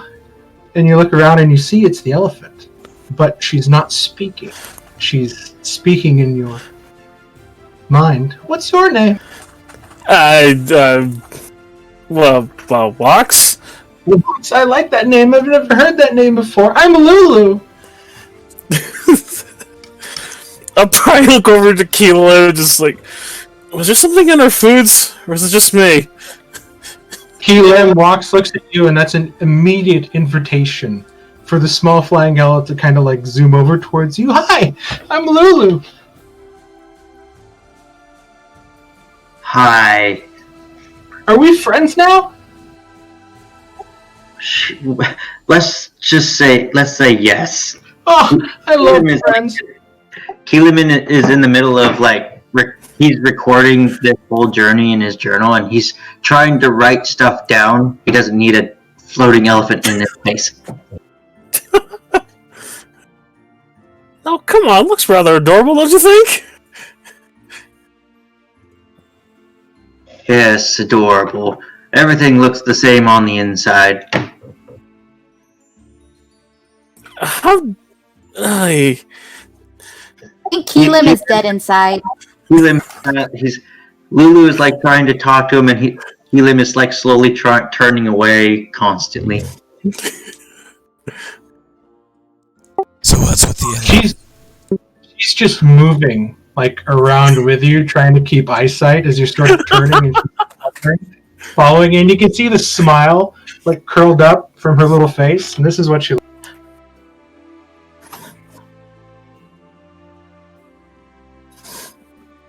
Oh. That. I think I would call that cuggly. It's like cute and ugly at the same time.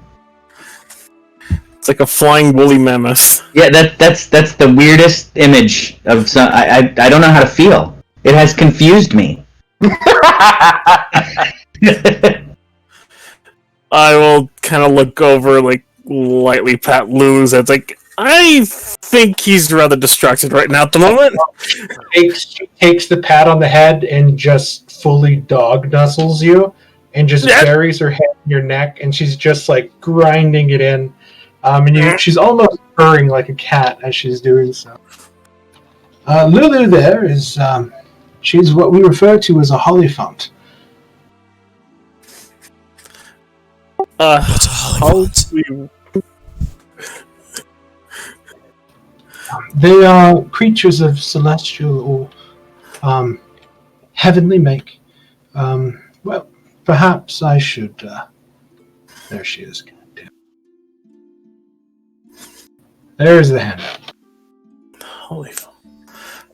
I kept looking for Lulu, but it was under hollyphants. That was my fault.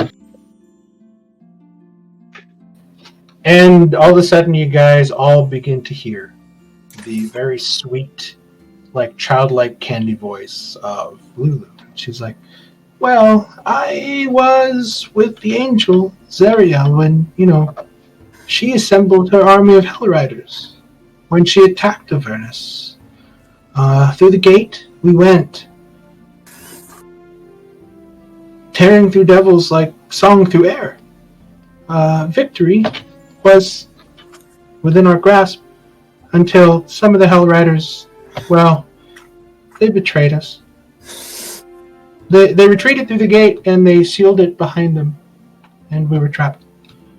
But before she was captured, Zariel, she's my friend, I think. I think I love her. She told me to hide her sword so that it wouldn't fall into evil hands. Someone helped me hide the sword, but I don't remember who. We found a place to hide it, but I don't remember where. But I escaped.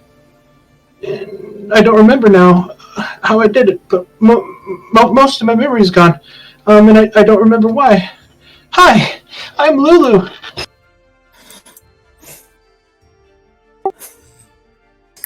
Interesting. So it appears Zariel was corrupted and didn't actually betray them, but was betrayed and then became the source of evil. Well, don't count your chickens. Let's just say that an angel in hell, who now runs one of its rings, I say there's not much angel left. If you catch me.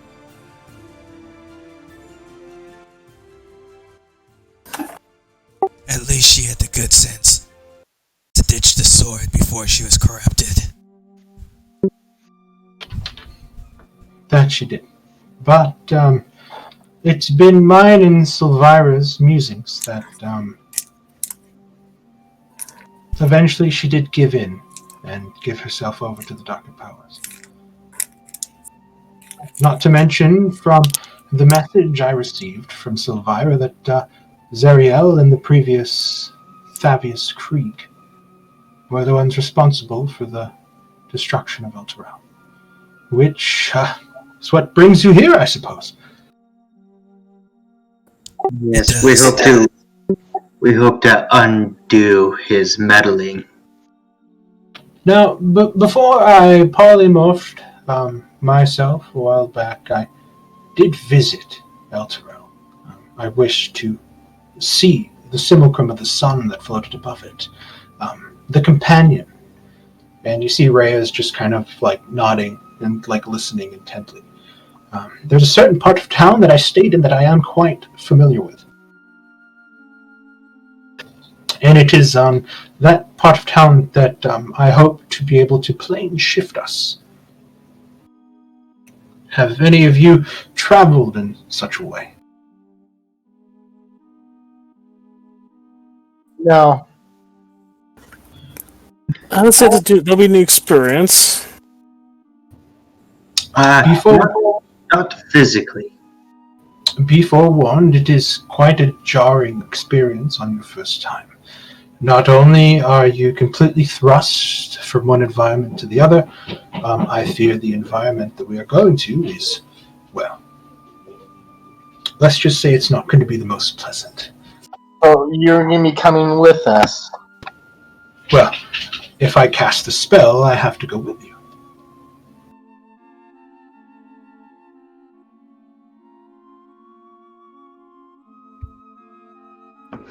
I elbow Sally in the side and say, "See, the more the merrier."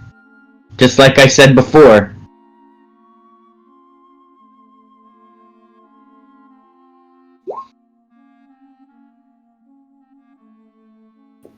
While you all were studying, Archmage Silvira and myself were in contact and trying to do some research of our own.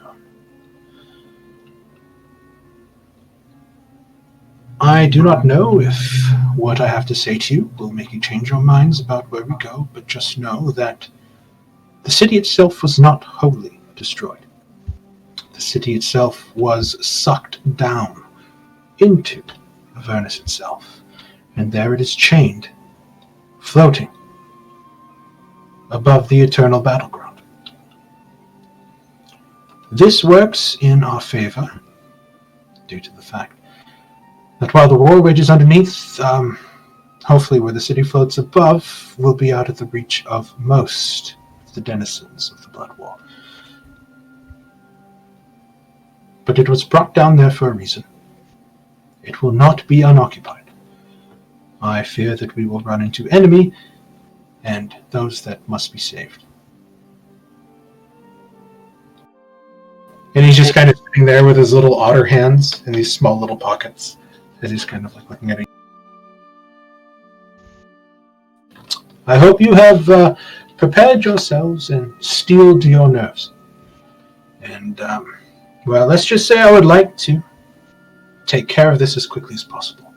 If you will join me. And you see him sort of scurry and like jump off the table. And he begins moving into a side room. And Lulu's like, "This is going to be fun." And she kind of like floats and shoots off towards the other corner. Rhea sort of immediately marching after him. I will follow after Rhea. I will follow. And then as soon as you begin to follow, you see him pop back up. "Oh! I forgot. We can't go until I have the fork." Fork? What fork? It's a special tuning fork that I have specifically set for the Nine Hells. Hitting the fork. Why do you have... Pardon? Keelan was wondering why does he have a tuning fork tuned to the 9 hells just laying around? But he's like, forget it. If you would excuse me, or perhaps help me, we could try to find my tuning fork. And you see him just kind of moving along now, and he's starting to climb everything like he was doing before in a mad dash. Go ahead and give me a perception or investigation check.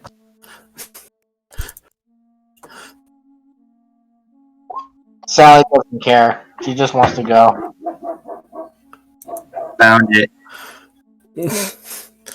I think I found a stick. Beta is on point tonight. Look at her go. In a very strange, like Scooby-Doo type of way, like Siren, Key Lim, and Beta have their magnifying glasses out, and they all sort of merge onto the same area and kind of knock heads. And they're sort of underneath like a small little bookshelf. You see part of this 2-tine tuning fork sticking out of what looks to be a velvet wrap that's been kind of put underneath. Kind of reach it. Do we all reach for it and all of our hands touch, and then we all look up and Keelan goes, not happy. Take my breath away.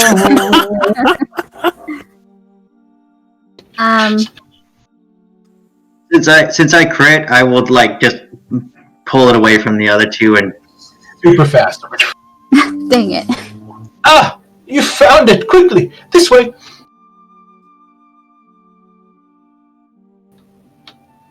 And you guys make your way back in, and there, you see this circular chamber off the side of his tower that didn't look like it was there when you guys flew around the outside the first time. But inside, everything seems to be this weird kind of crooked and a lot larger than what you were expecting. And you see that there is a runic circle that's been drawn into here with a bunch of interlocking places. It's like, now, as you stand together in the circle, hold hands, and he kind of holds up one of his little otter hands. Who takes it? I want it. We're going to push past everybody. Sad immediately runs over and kneels down and grabs his little otter hand. And you see the tuning fork in his other one. And he's like, on 3. 1, 2, 3. Boom. And then like the little starts to go like, and it starts to get louder and louder and louder, and everything starts to shake as the runic circle almost begins to like stutter and pop underneath your feet until it blazes into life. And you watch as the blue light that's originally tracing the runes just turns into a bright, fiery red. And it's getting so bright that you almost have to close your eyes and look away. And you kind of hear his little voice like, "This is totally normal!" And then everything goes quiet. And it's black. And then you feel this sort of hot, stinging wind. And it's sort of assaulting your senses. You open your eyes and you sort of have to rub the sort of semi-blindness out of them, and you feel them as soon as you open them up. They immediately sort of dry out from the tears.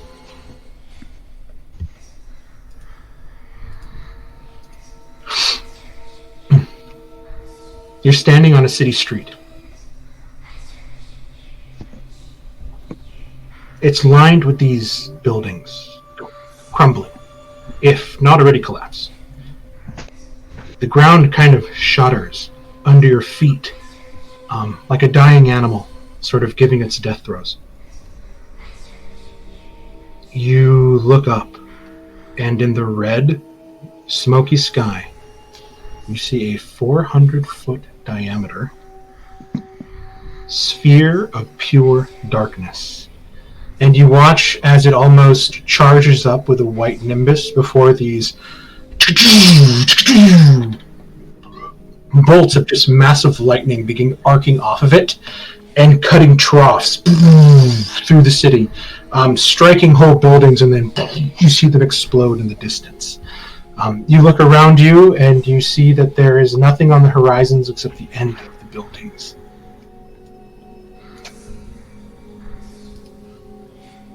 Where is the picture of them?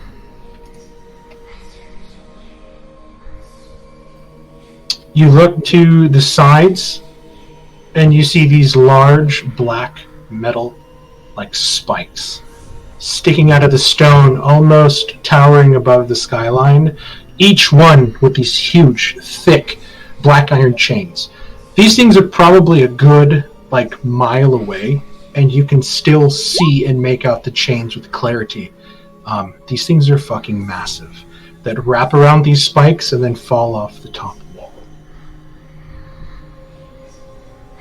Perched atop, to the west, on this sort of crumbling hill, is a stalwart white fortress that seems to be full of smoke. Rhea sort of points up. That's High Hall. That's where the leaders would be.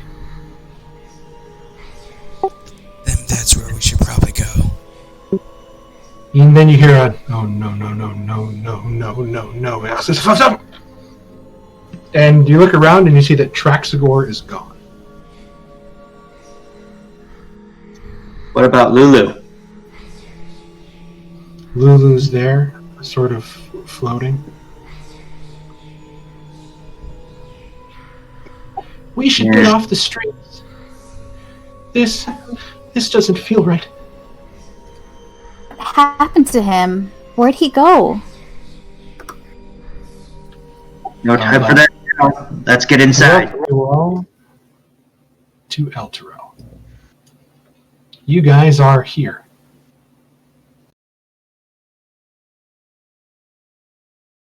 The Elturel in Hell? This is what Elturel looks like, and this is a picture of the sphere.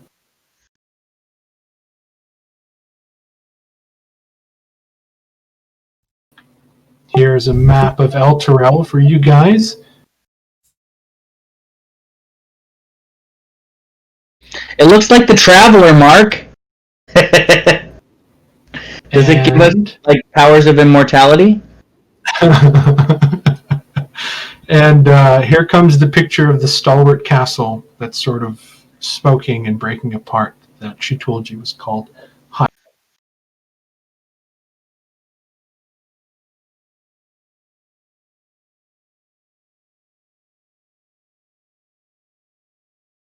Floating towers. I like it.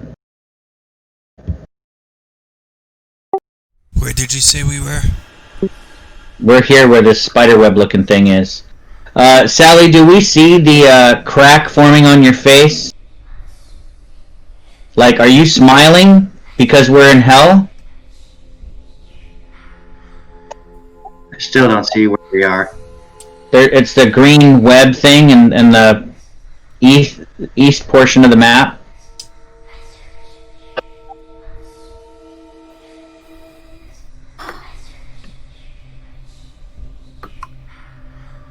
Now it's red. Now it's a black X. I still don't X see marks the spot. Oh, there it is.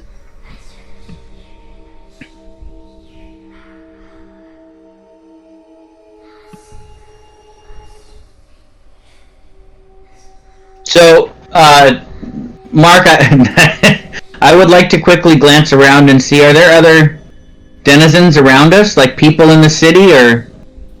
You look and there are bodies. Some are charred, bodies. like they've been burned. Some look eaten. Some look like they've been freshly torn apart.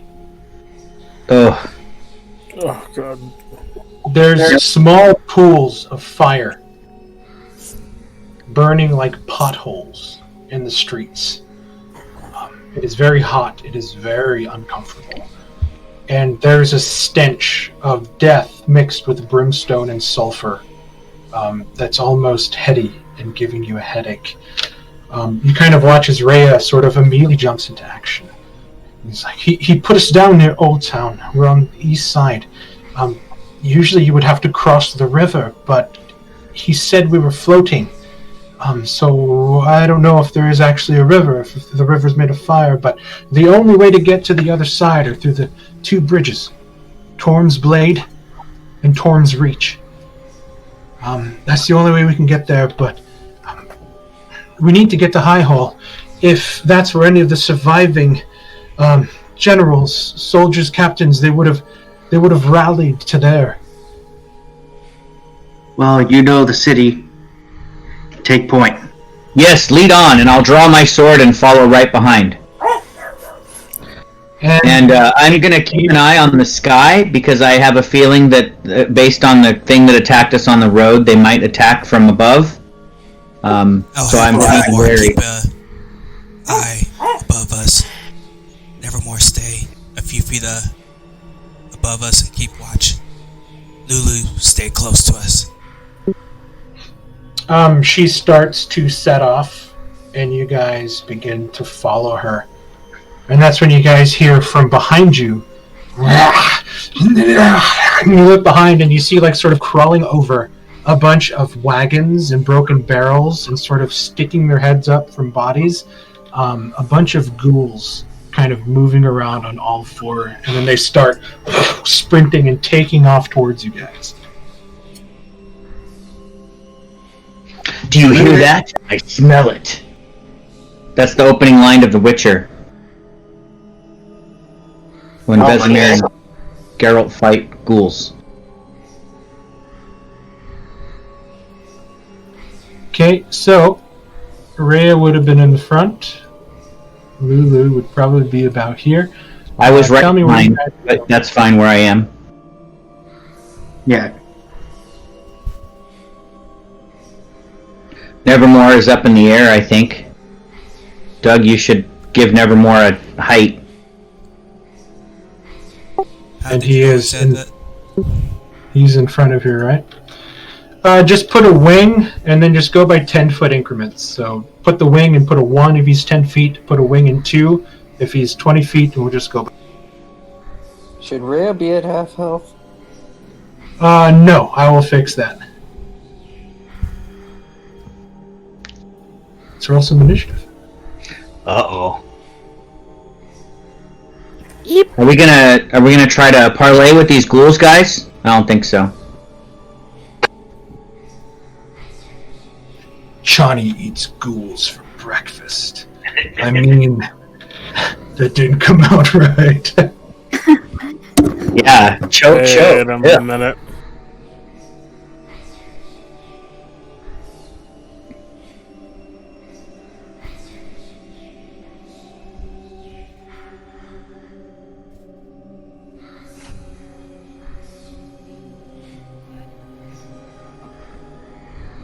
So, Sally, you didn't answer me. Did we notice your smile when we arrived here? It was from the transportation, nothing more. Just a bit of damage. Oh, you like teleportation? That Kind hurt. of, What was that, Carla? Just thought her mask broke. So, just to give you guys context, as now everybody kind of skidded to a halt and looked behind, and you guys see these ghouls sort of loping towards you. It's not the fact that they're sort of like these naked bodies and loincloths running at you. You're looking, and at some of them look like they're freshly dead humans. Half-elves, elves, dwarves. They're all wearing what look to be the clothes of merchants and farmers. And they seem to be just coming at you like 28 seconds later, or 28 days later. So here comes... Let's do this. I would say send the beasties to hell, but we're already there. Okay. I did it again. Helium will say, just like at the tombs back home.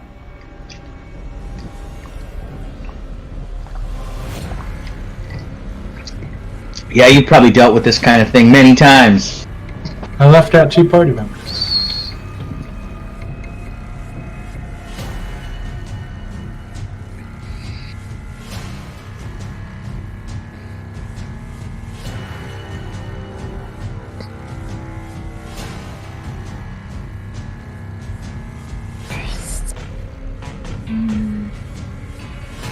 Siren. 10, 15, 20, 25.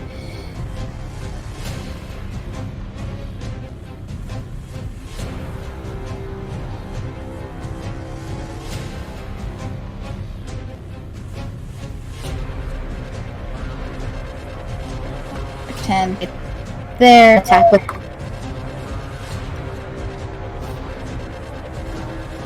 my computer's kind of slow, so sorry. It's okay. Okay.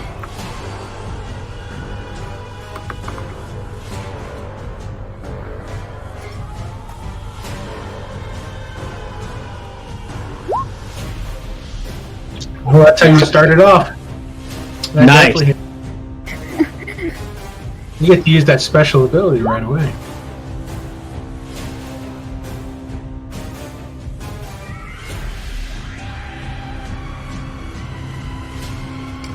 Okay, so we got the... Okay, so this is a lot of damage. It's going to be 8 plus... Or no. Yeah, it's going to be 8 plus 8 for 16. Plus... Yeah, Is your your sneak sneak attack attack still- damage is incorrect. Should be 18. It should be 8 plus 18, not 8 plus 6. Okay.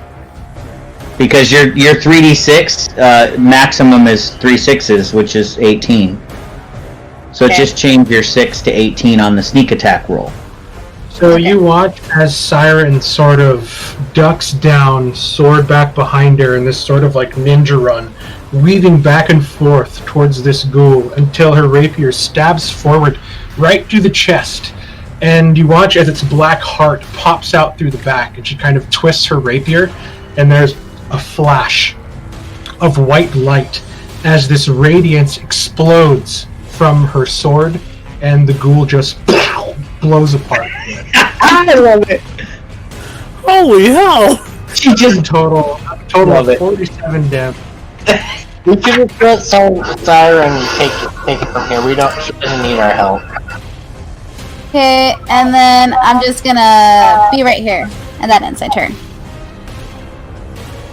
Calls and just blows up into the fire. Chani, little totally sister. impressed.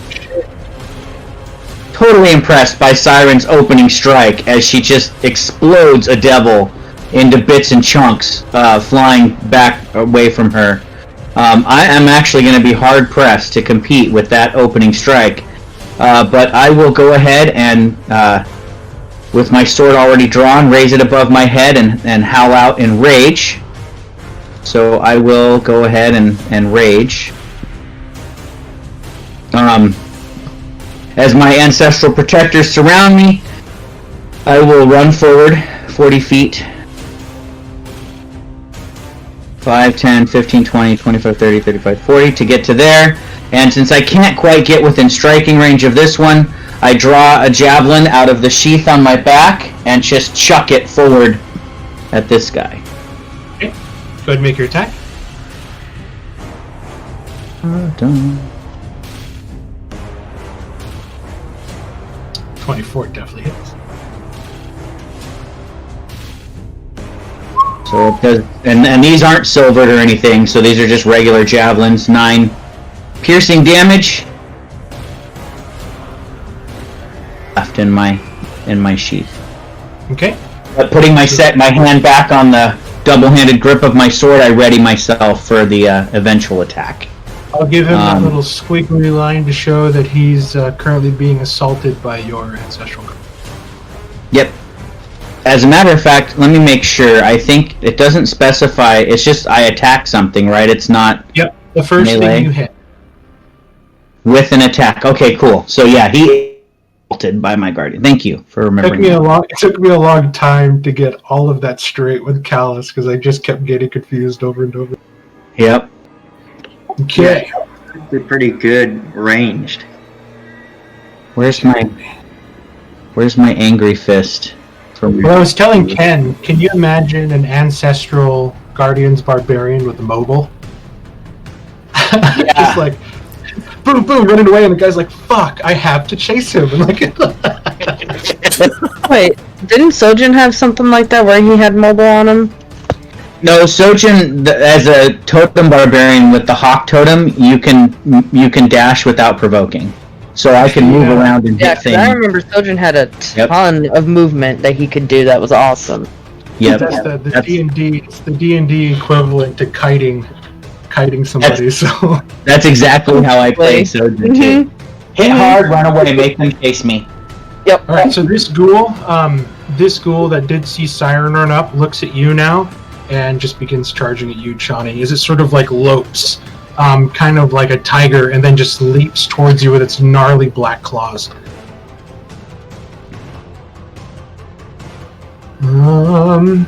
He is gonna rake at you with his. Okay. Well, try to. 15. That does hit. You take 8 points of slashing damage, and I need a Constitution save. I'll take 4 and give you your con save. Watch, this is how Sojin died. At least I have advantage, or not advantage, but I'm trained in that. That is not my fault. So I know, I rolled this 3. burning, searing pain as these sort of black ichor dripping from its nails kind of scrapes across, but you sort of like take your other hand and wipe it away and kind of flick it to the ground as this thing's now trying to clamber on top of you and try to eat you. Never. No, this is literally the same math, Chris. I'm not even mad about Sojin. Just I have like a 20% chance of failure is all, so I should succeed. Go ahead, Doug. Sorry. You're fine. Nevermore flies 40 feet ahead, but he's still 30 feet up. So do you know how to do the numbers on the? I did under the how'd you do that? You click on the token and you just press a number right after, and then it'll change it. You can change it all the way. So this way I know that he's 30 feet up. Put your cursor over the symbol and then then hit the number. Okay. Is that the end of his? Yes. Rhea is going to draw both swords. She's too far away, so she's going to go 5, 10, 20, 25, 30. 5, 10, 15, 20. 25, throwing herself into the mix right next to Chani. Long sword and silvered short sword out, ready to rock. This ghoul, taking the javelin and kind of ripping it out, is going to like leapfrog off of the one in front of him and try to get at Chani here, leaving range with Rhea, who's going to make a swiping attack with her longsword. Hitting with a 17, doing 11 points of slashing, which I think might kill it. Ooh, just... and this thing's going to try to bite at you, Chani.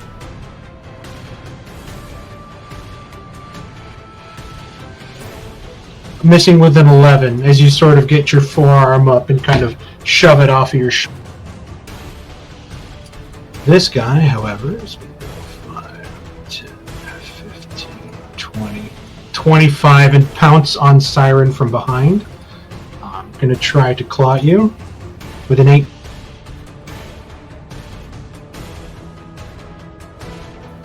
You take 5 points of slashing damage, and as that searing pain from the sort of mucky ichor from its fingernails begins to go through your blood, give me a Constitution saving. Isn't Siren an elf?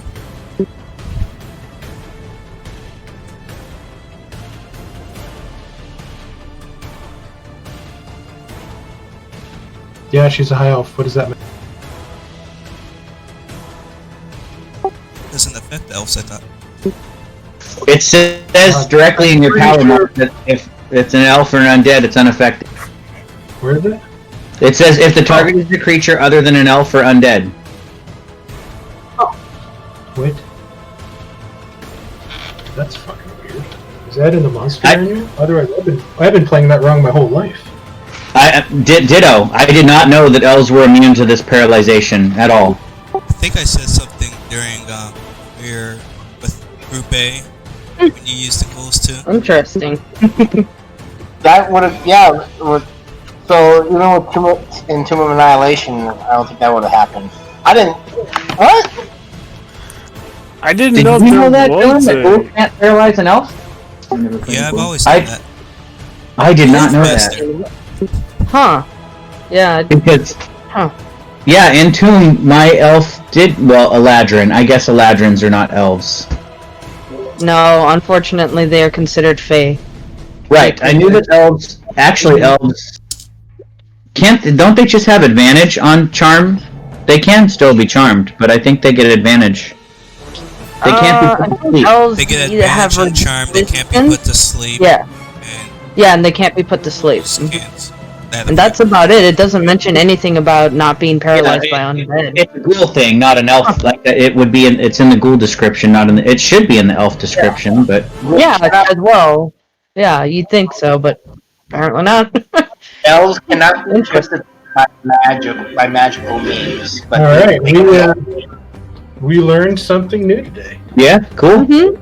Okay, you take the 5 points of slashing damage, and you watch as your body sort of naturally repels the kind of like blood, nasty like dirt ichor that it's trying to like use to poison you.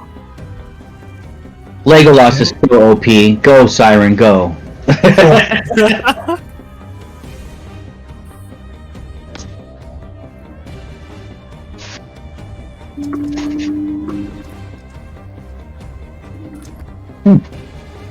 Thorn, it is your turn. Okay. We'll go up there, and we'll come swing at number 4. Try and keep Johnny from getting swarmed.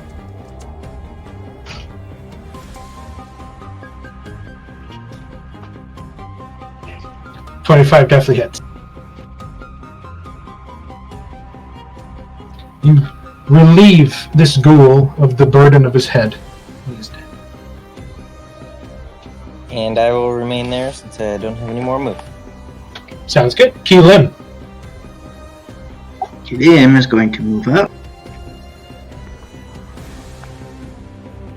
And he is going to assist Siren and throw one of his darts at it.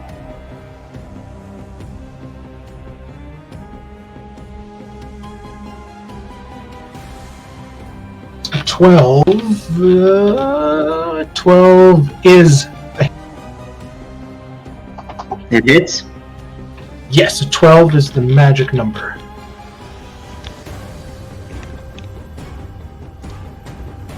Alright, 4, 6.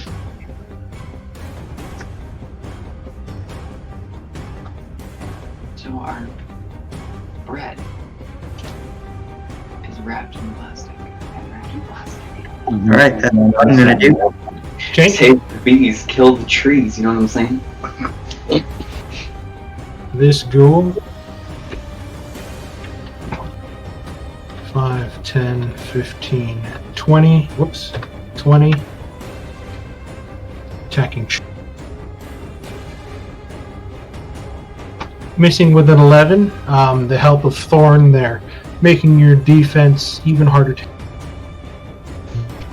Excellent. Touch me. 5, 10, 15, 20.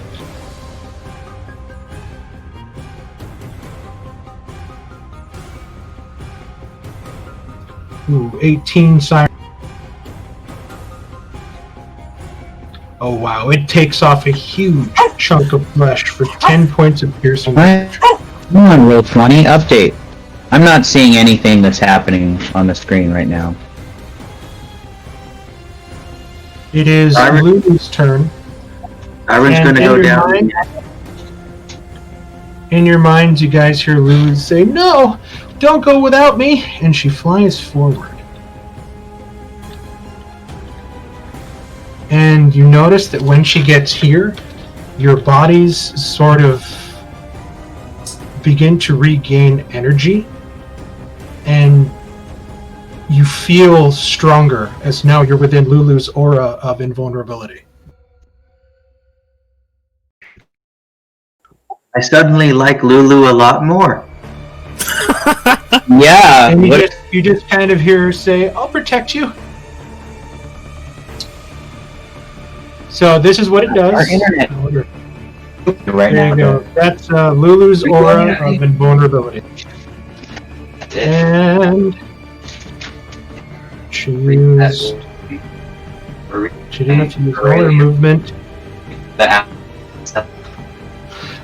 You watch as her trunk begins to elongate a little bit, like she's going to use it, but then she stops herself and looks around, and she's just going to run forward and hit that guy with her tongue. Hitting with a 50. Doing 4 points of piercing.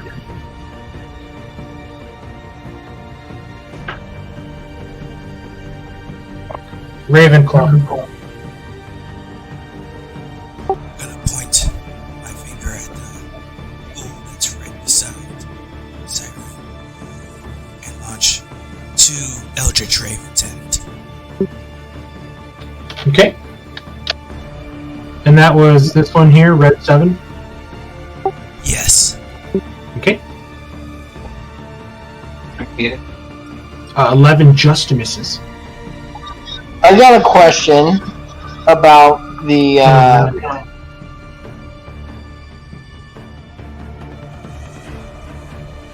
Go ahead, Chris. About the aura. It says creatures and objects. That also includes enemies, right? No. Because she wouldn't choose to protect those around her that are her enemies. So, no. I just want to. Just note, if any spellcasters get caught in here, you won't be able to cast spells. So just heads up.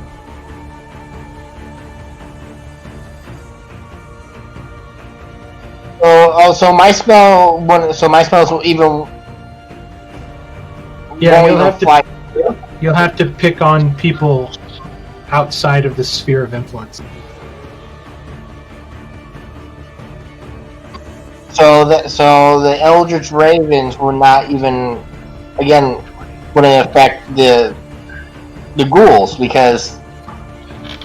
Anyways, never mind. We're in the middle of battle. Yeah, which is. I said they both missed, but I wasn't going to describe. Sorry.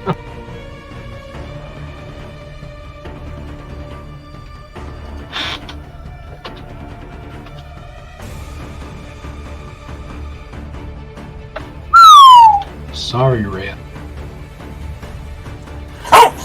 Oh god, actually I don't know if I can.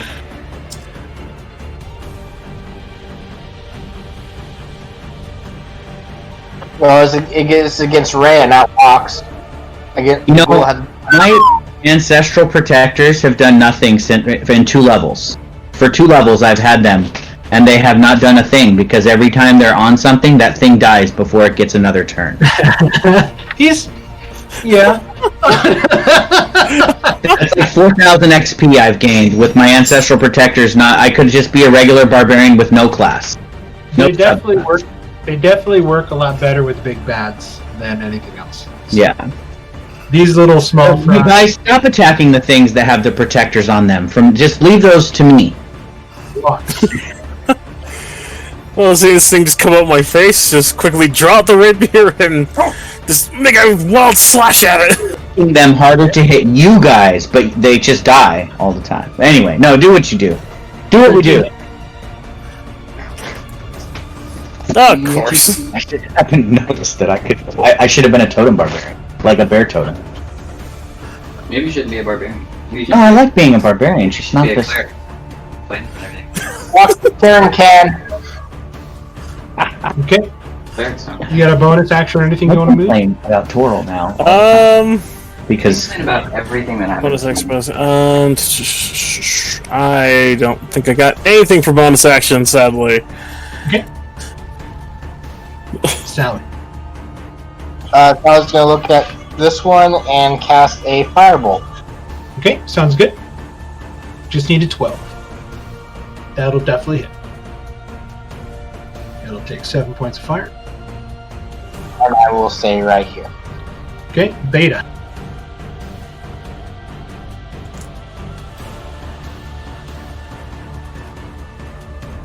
Gosh dang darn it. It has a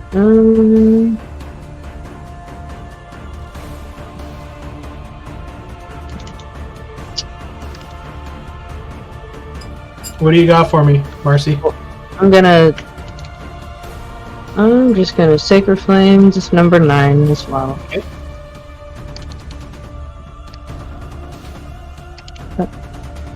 13. I say. Okay, it was an 18. Just took forever to load there for a second. So he does manage to not get hit with that massive amount of Sacred Flame damage. That's the highest I've ever rolled with that spell. Are you going to use your bonus action for anything? Any sort of move?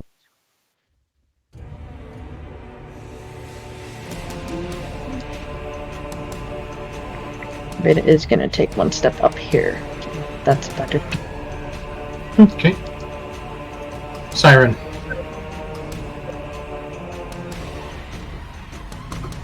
That one. Okay.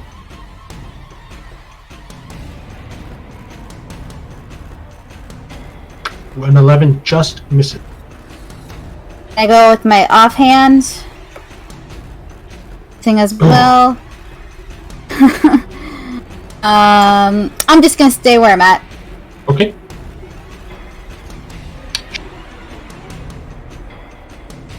Alright, Shawnee's gonna show what she's made of here.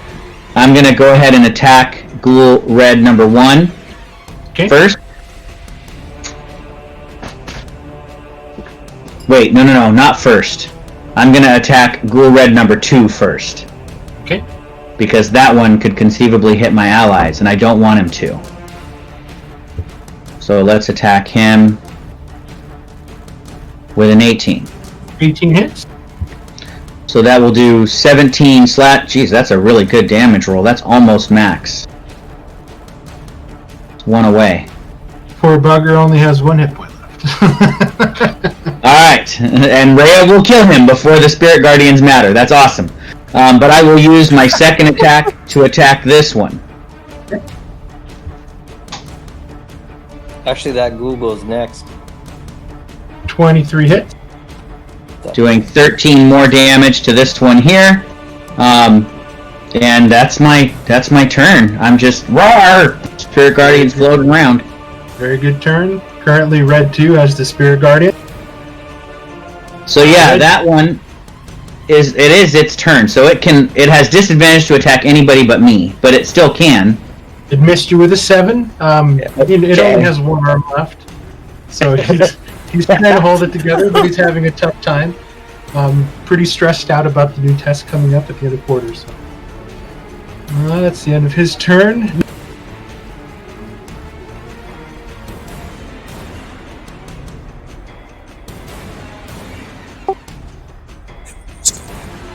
Lie down. Distract me.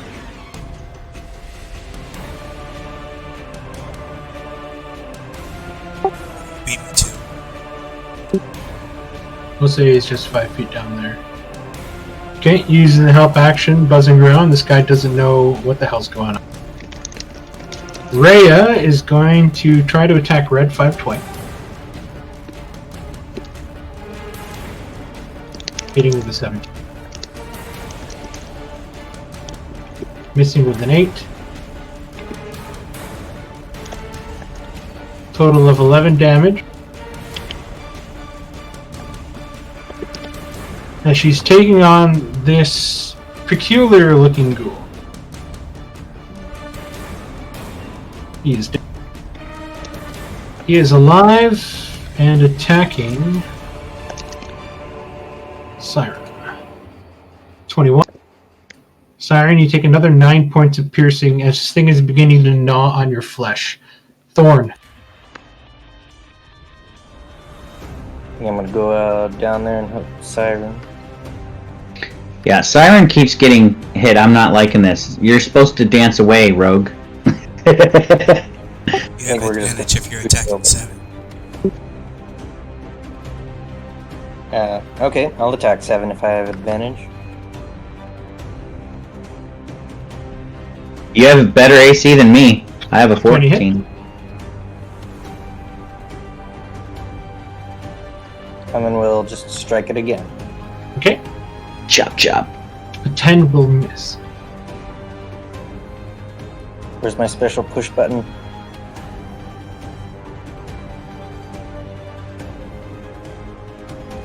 It moves out of the way of your shove. I shall stay there. Can you roll for self-humiliation, please? What dice would you like? Keelim. Elim is going to try and finish off Red 7. Sounds good. 19 definitely hits. Or 7 with my new silvered scalpel.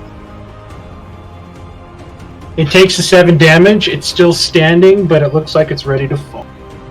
I'm going to go in with a bonus action, unarmed strike. Kick its head off. 18 Yes. definitely hits. Kick it towards this direction. So with like a flying roundhouse kick, you connect with its head, and it just. So I go sweet spot, just left to the spine, 4th lumbar down, the abdominal aorta, and then after I sever its artery and its spine, then I will swiftly kick it into the fire. Sweet. And do you get 10 hit points? Yes, I will. I will hold up the artery that I cut out of it, and then I will suck the life out of it. And you have issues with me. He's sucking blood out of the ghoul. Yeah, he's just inherently like taking magic from it. It's nothing wrong. He wasn't using it anymore. Kilo, is that the end of your turn? Yes, it's called recycling. This guy is going to attack Chuck. Wow, my defenses are just rocking today. Yeah. Siren is definitely bleeding a lot more than Thorn, and so she's gonna missing with a 4 this time. Just indomitable presence of Thorn next to you is helping boost your resolve. Lulu is going to run forward and ram her teeny tusks into. Missing with a 10. Ravenclaw. I see that. Walks. Make another attempt. Try and shoot that thing off. The 2 Eldritch Ravens. Okay. Just needed 12. Oh no. Oh, stop it, Doug! There, that's better. Whew. Like I said, the first blast is like, no, aim at the ugly thing, not me! Okay. As I step there. Take protection behind Sally. I like it. Just use her as a human shield. I'm still moving. I'm going to try to send a heal to Cyril. Okay, go ahead and roll that healing, and I'm going to attack Walks. 23 Walks. Yeah, that's a hit. Walks, are you an elf or an undead? I don't believe I'm undead. She's taking the form of an elf. Does that count? No. Go ahead and take 7 slashing, and I need a Constitution save. Alright. You can see I'm able to shake off the effects of the poison. Okay, I think this guy's... Oh, he's still alive. And he is going to attack Rhea, who attacked him. He is going to bite, missing with a 10, and claw, hitting with a 19. Doing 9 points of damage.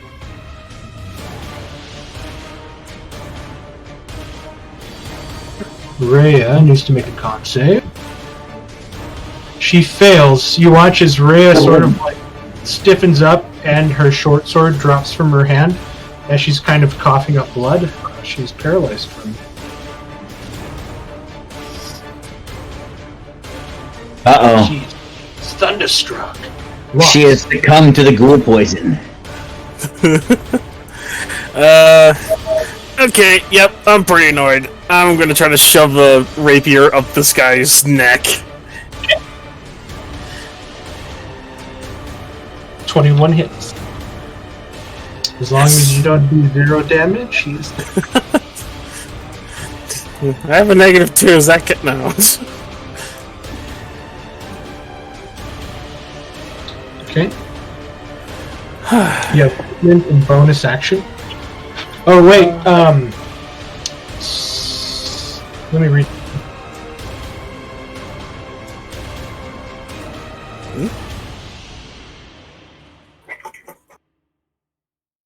Are you checking to see if my healing actually worked?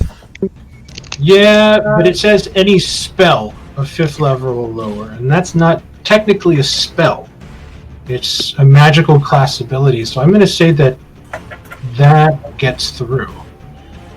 Objects within it from barrier can affect creatures. Objects within it. I still have no idea if my spells don't work. Even if the spell is cast using Pyro. Yeah, it just says spell effect, so we'll go with that. So the healing does go through to Siren. So you're kind of perplexed right now, Ravenclaw, like trying to figure out this puzzle of what the fuck is happening. Wait, how high? Where's Nevermore?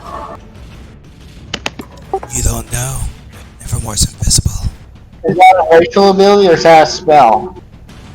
Well, he's not casting Nevermore into there. Nevermore has been cast, so technically Nevermore is already a material thing moving around, so it can move in and out of it. Well, no, the invisibility, I didn't know if that was... That's the Imp's racial ability. Okay, sorry, Walks. Bonus action movement. Going to ready up and go 5, 10, 15, 20, 25, 30, and ready for the next one. Oh, you guys hold on a second. My work phones are in. That's our chance. Quick, shit, stop the little ghouls!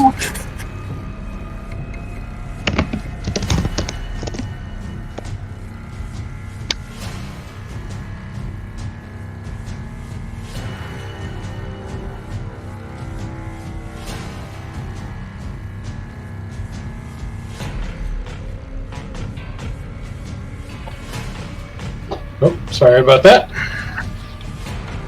Okay, Sally. Okay, Mark, did the Ravenclaw's ravens penetrate the aura against the You just saw 2 ravens miss over here. You don't know if they missed or weren't able to penetrate, but you did see another one of his ravens shoot out from his hand and hit Siren. Okay. I will firebolt red 2. Okay. You said red 2? Okay, go. You send out the firebolt like extra burst of power, but launch it as the rockets toward the next part of barrier, just shoot that in the bag of firework, and then it's unable to penetrate the barrier.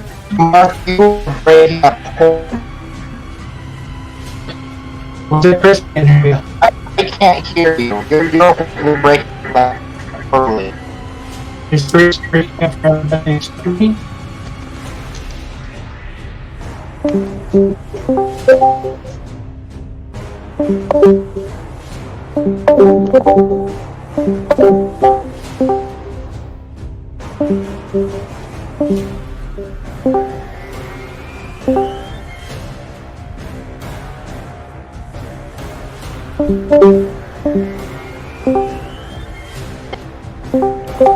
Check, check. Check. I hear you. Hello? Check. There it goes. Hello. Okay, that's a little better. Yeah, I think we just had a really poor connection there, all of us. Yeah, just- Discord hiccups or something. I don't know. Sally, you Yeah, send Mark your started firebolt over. out. You send your firebolt out, and it shoots out, and then it hits the barrier, and then gets deflected straight up into the air like a firework before it dissipates. Missing, unable. I will stand here. Okay. Uh-oh.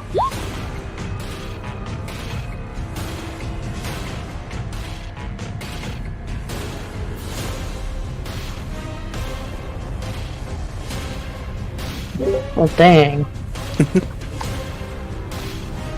So What do you we got just for me, saw Marcy? that Sally's fireball didn't do anything, right? Yeah, you saw that the firebolt wasn't able to penetrate the barrier. Johnny, I think Sally just threw a firebolt at you. Yeah, good thing this little elephant thing is protecting us. Don't twist that around. Yeah. See, now that's gonna make Beta kind of go, Yeah, noticing that. Oh. I'm going to get that guy. Then with a where'd it go? There it is. I hope. Yeah. Which one are you attacking? The number 9. 18 hits? Yeah.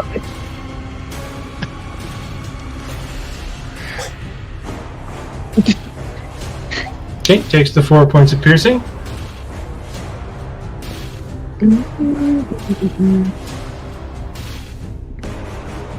Is that the end of your turn? Yeah. Okay, Siren. Attack that one. Okay. Fail me now. Failed me. 10 misses. And then I'm gonna go with my offhand. 21 hits. Takes 3 points of piercing. You can add your sneak attack to that if you want. Okay. Second. Back on.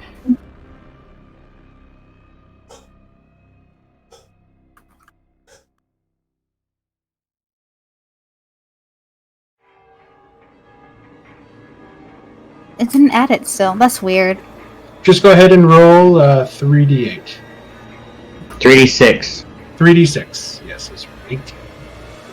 You can roll 3d8 if you want. Let's not make rogues more powerful than they already are. You sort of stab in and rake the dagger and like pull it down, doing a significant amount of damage, but he is still up. But he's currently messing with the wound, and he kind of loses sight of you. And then I go back over here where with Keelim and. Okay. Sean.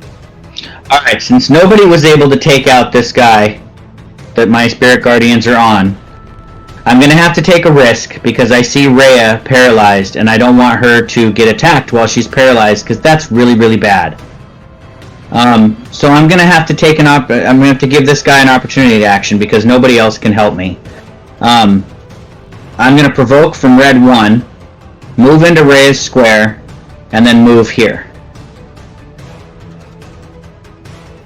And now I'm probably gonna get paralyzed. Let me put myself back here. Give So me a that con-save. none of this is gonna fucking happen because I took the risk. You take 4 points of slashing I damage. really needed somebody to shoot this fucker so that I could protect Rhea, but that's not. Lulu's like, I'm sorry, I tried. Johnny, didn't you just get done telling us not to attack the one who was third I guard? can't hear you. I can't hear you at all. It's too quiet. He's saying, didn't you just get through telling us not to attack the one you put your spirit guardians on? No, You did say that! But You if the did thing is say nearly that! dead, if the thing is nearly dead, we need to move the spirit guardians to something else because it doesn't help. that the Spirit Guardians are on this thing, and only the first thing I attack on my turn I can put the Spirit Guardians on. So if it's got 1 hit point left, let me put my Spirit Guardians on something stronger. You see, the tactics are... I hate this fucking barbarian. Okay. I get what you're saying after he just pointed that out too. I was like, wait, oh god, no. Yeah, so now I basically... Anyway, let me give you my con save. I'll take the 4 damage and see if I become paralyzed. I gambled with Rhea because I rolled so high with Lulu that I thought Lulu was going to kill the 1 HP, so that's why I attacked the other one. So I'm going to move here. So did I. I didn't get paralyzed by 1. Jesus Christ, was that really freaking crazy. I'll take the -4 damage. And I'm going to do my attack on this guy to move the spirits to this one so it does not kill Rhea. Okay. So my first attack, and I'm going to go ahead and recklessly attack. Now I'm mad. Yeah, watch this, Chun. You're just going to kill it outright, making that whole maneuver. I probably will. And then I'm going to want to reclassify myself as a Tempest Barbarian or something, because I'm not finding this class useful. Look at this. Yeah, you're right. I'm gonna kill it. Sometimes you gotta forget about the Spirit Guardians and just plow through it. Yes, so, but I would rather than be a bear totem and resist all damage instead of resisting only the 3 types. But yeah, I did a lot of damage. So then with my second attack, I'm going to attack the one that's... No, I'm not going to attack the one with 1... No, because it's next to Rhea. I have to. That was my whole intention. The roleplay aspect is I'm trying to protect Rhea. So, why Calvin is so good as an Ancestral Guardian is he's got like 4 different ranged capabilities, and he's just a huge mass of HP. Well, what I'm looking forward to is level 6. I can use my Ancestral Guardians from range. I think I can make it like deflect damage to my allies from 30 feet away. It's 2d6 damage to an ally. Yeah. So that'll be useful. The putting it on things marking has not been useful for 2 whole levels. So did you say red 2 or red 1 for that 20? Red 2. Okay. So I wanted to kill the things next to Rhea because she's paralyzed and she can't defend herself. So that was essentially what Chani was doing, was trying to protect Rhea. Okay.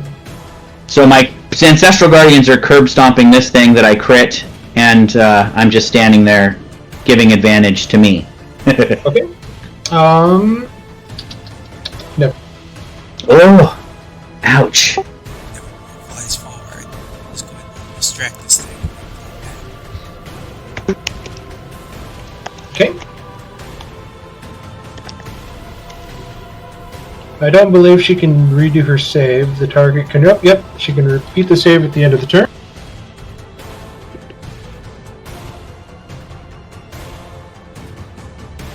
She succeeds and no longer is paralyzed. She'll reach down and pick up her dropped short sword. I'm gonna attack this guy down here twice. Okay. You got that advantage.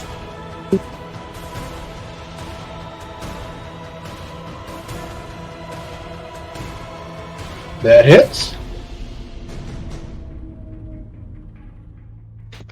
19 will do it.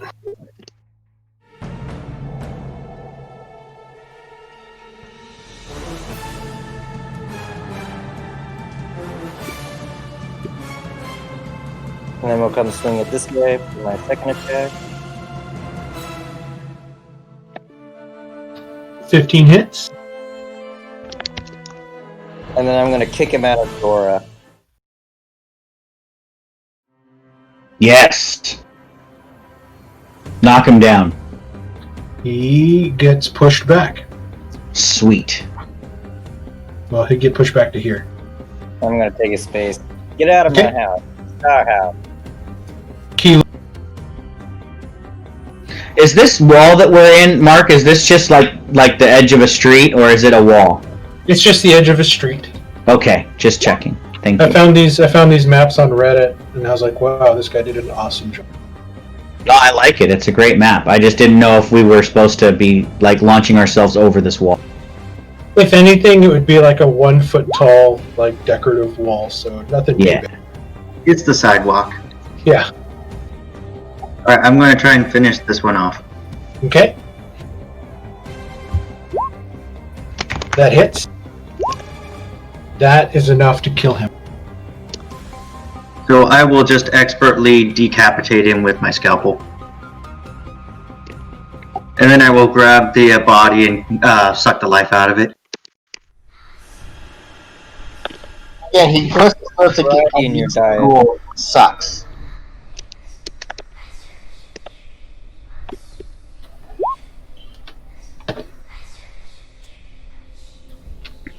The last of the bodies sort of trickles down, and sort of the essence around Lulu fades.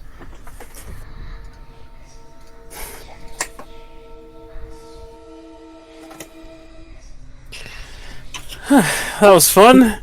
Everyone okay? Well, I was hit a little bit, but just mere scratches as I huff and puff and let my rage subside. But they're, just scratches. Johnny, you look at Rhea and you see that she's kind of kicking this one a little bit with like the toe of her boot, and she kind of looks at you. Does this one look a little strange to you?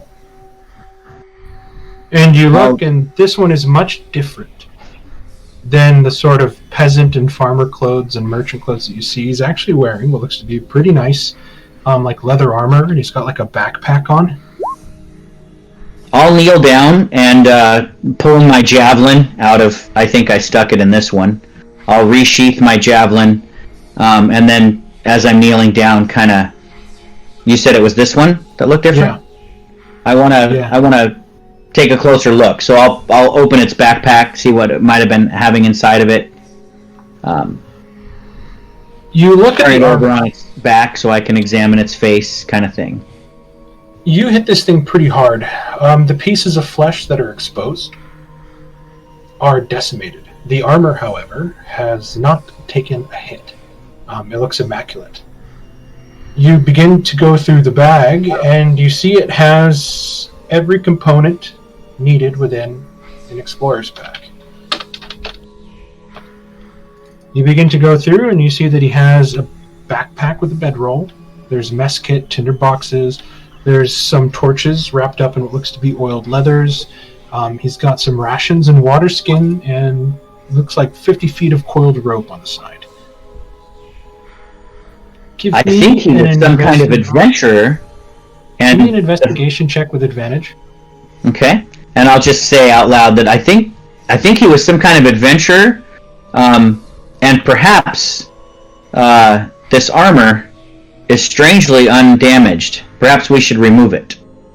Well, we're collecting. Oh, look at that! You walk over, or you sort of bend down, and you see he has like a small little compartment on his belt. Kind of like a Batman compartment made of leather. And you kind of pop it open, and you're like, oh, what's this? Oh, it's empty. And you see this small vial that's kind of empty. And then like something catches your eye, like a little wisp of something inside. And then you kind of shake it, and it kind of clouds up a bit. And then it goes back to looking empty. And then you're like, hey, wait a minute.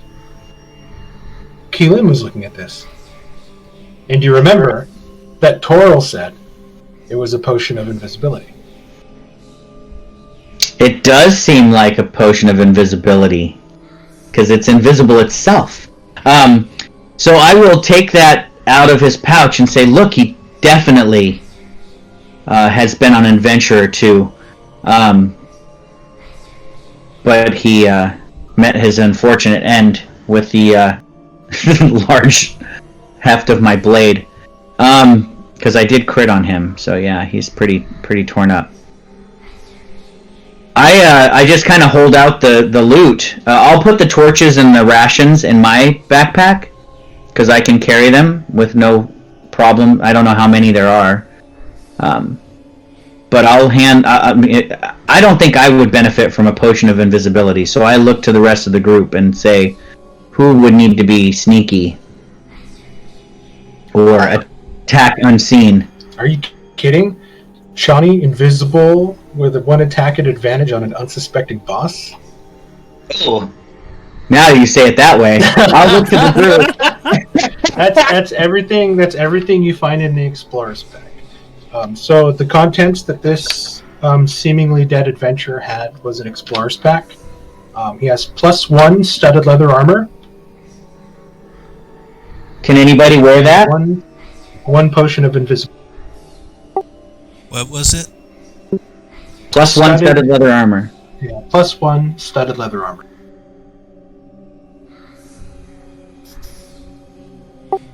Because if nobody can wear that, Chani can wear it. It would actually improve my armor class by, I would have a 15 instead of a 14. You wear it. I can wear it too, but you need the more armor class. Well, are you sure? Yeah, I have a +1 leather, but you're up in the front more. Yeah, I was gonna say I could wear it as well because I'm a 14, but Well, you're more front. You can wear armor. I didn't know if you were a spellcaster that couldn't wear armor. Oh, I can. But since you're up in the front a lot, maybe you might need it. But wouldn't that get rid of that one ability you have? Let me see if it does. A stone thing? I don't think so. That says not while I'm not wearing heavy armor. So this is light armor. This is not heavy, so I could still move 40 feet. And then the other thing that... So it would get rid of unarmored defense. But I have a 14 AC with unarmored defense. This armor would give me a 15. So it would be better than my unarmored defense. Yeah. So it's a case of wearing the armor is better than not wearing the armor. Well, let's find shelter and we can discuss our next move. But I mean, it's up to you guys whether you want me to do the whole, like Mark suggested. The idea of whacking an unsuspected enemy with my greatsword is kind of a fun thought. But Siren could also. Oh God! Just because it's Chani, it looks like that. Nice. Oh God! Siren could also benefit. And actually, if Siren had advantage while invisible, attacking with sneak attack would do far more damage than I could ever do with even a crit on my greatsword. So I think that it might benefit Siren She's a rogue. more to be invisible than I would me. appreciate that. I mean, I always get hit all the time, so it'd be nice to be invisible for a little bit. Yeah. Ooh, yeah, you could also use it as a get out of frickin' danger. You could drink it and then run away without provoking. So yeah, I absolutely hand I hand you the potion. Yeah, so pretty much it just imbues an invisibility spell. So the first action you take, or like if you cast a spell via that, it'll take the invisibility off.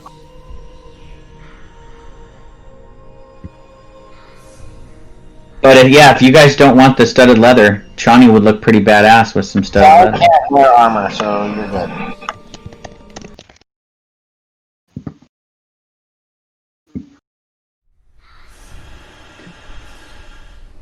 Yeah, that automatically made my AC a 15.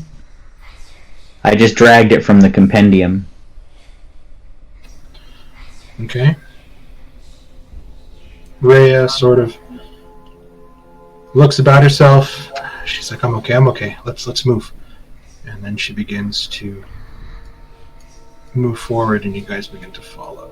She begins to move up. The only other thing I'll ask is if there is any short rest healing that somebody could provide other than, without utilizing any resources. Otherwise, I'll use a hit die. Because I am down a little bit of health. And so is Siren. I could provide a quick little tale or the Song of Rest in the short? Well, we have to spend a hit die to benefit from that. Let's find a secure area first. Okay. Okay. Siren, stay behind me, because I don't want you to get jumped while we're walking through this hellscape. You guys are trying to find a secure place?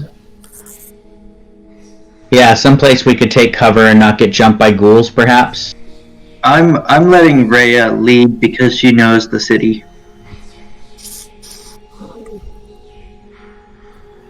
Rhea begins to move. You guys are following her, and she's kind of keeping low, sticking to the signs of buildings. She sees a large building right here. She turns into this small alleyway, goes in, opens the door. She's like, we should be safe in here. And she opens the door, and immediately she backs up, and you guys watch as there's this small child sort of like crawling on the ground, digging in, like Walking Dead style. And you see that there's children that have been turned into zombies. And you watch as she's backing up in absolute horror until she hits the wall, and this one legless child is grabbing onto the ground and crawling towards her.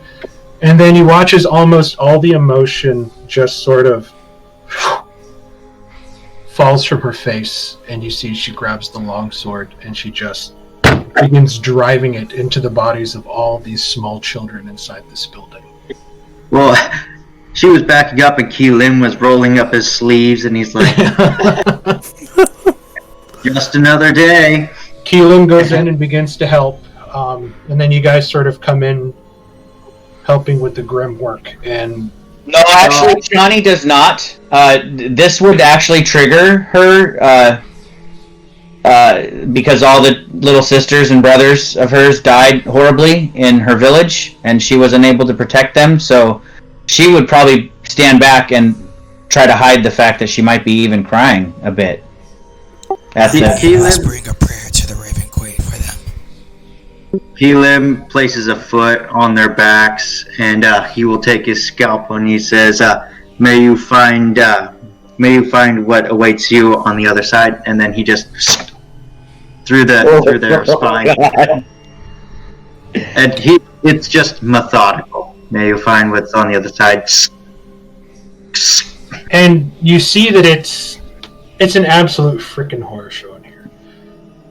There's a body over in the corner, which you might assume used to be their teacher, just covered in just bite marks, chunks of flesh missing, visible bones, and just all the children inside. And Rhea's almost sort of shaking. They shouldn't have. They must have came here for safety. There was a cistern in the basement. I'll see if there's any fresh water. And she kind of turns around, and you can kind of hear her kind of sob a little bit. She just begins to walk down the stairs. Keelan will pile the corpses into a corner and goes, well, aside from that, it seems pretty secure. I have a feeling we're going to need an extra bit of insurance for a safe spot, don't you agree? I doubt you're going to get that here. Anyway. Give me a few minutes, and I will guarantee a spot, and he will go for his lyre, his instrument, find a spot that's clear for everybody, and he'll start strumming a little tune while focusing, and he is going to cast Tiny Hut.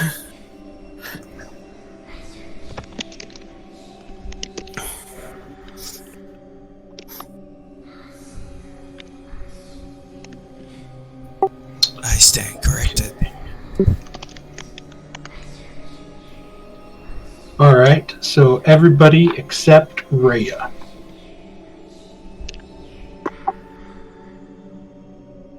Shall I go and scout and perhaps make sure that there are no more ghouls around? I can send Nevermore to do that. And he won't be seen. Neither will I. You forget I too can turn invisible. So, are we planning to rest in this room with the children? Why, is that a problem?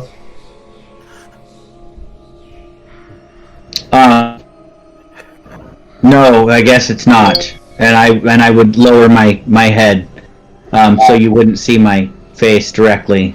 Elim will grab one of the arms and he will wave about and he goes, "Look, they're dead." Again, you guys have an issue with me, and here's Keelam doing all this shit.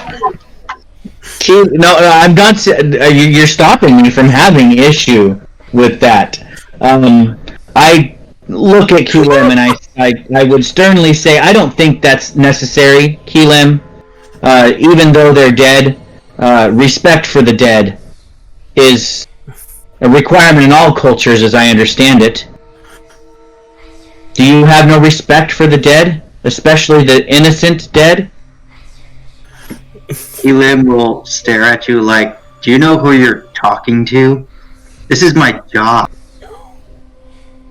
It's not your job to disrespect the dead. It's your job to inter the dead, as I understand it.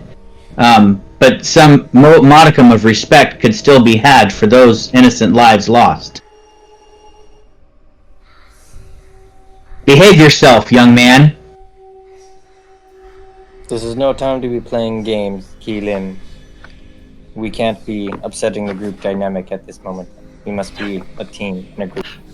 Thorn, you hear a voice in your head. I don't know. I thought it was kind of funny.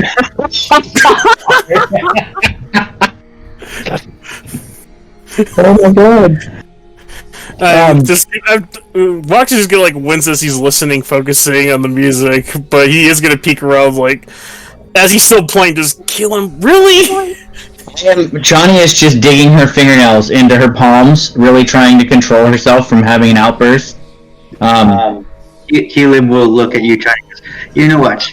Why don't we as soon as we get the city out of hell and back to our normal plane, I will perform the 4-hour ritual of prayer and mourning for each and every one of those corpses. Would that make you feel better?"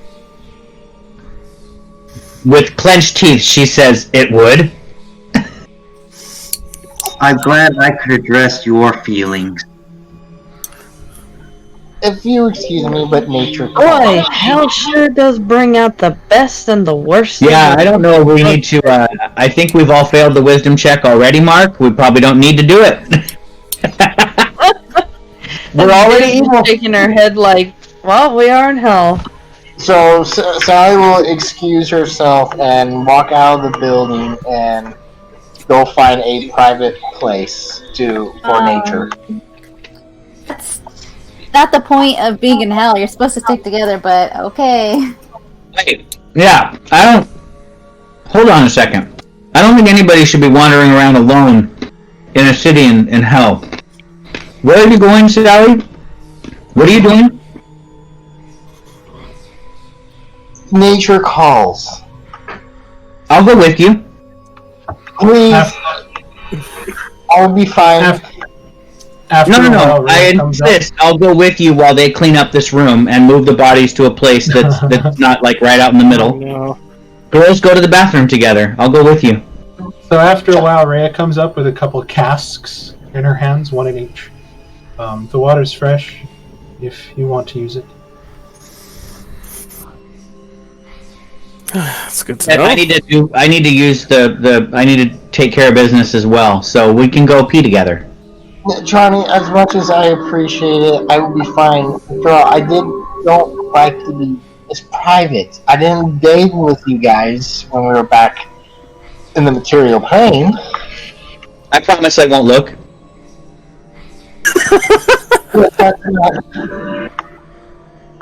I start walking away.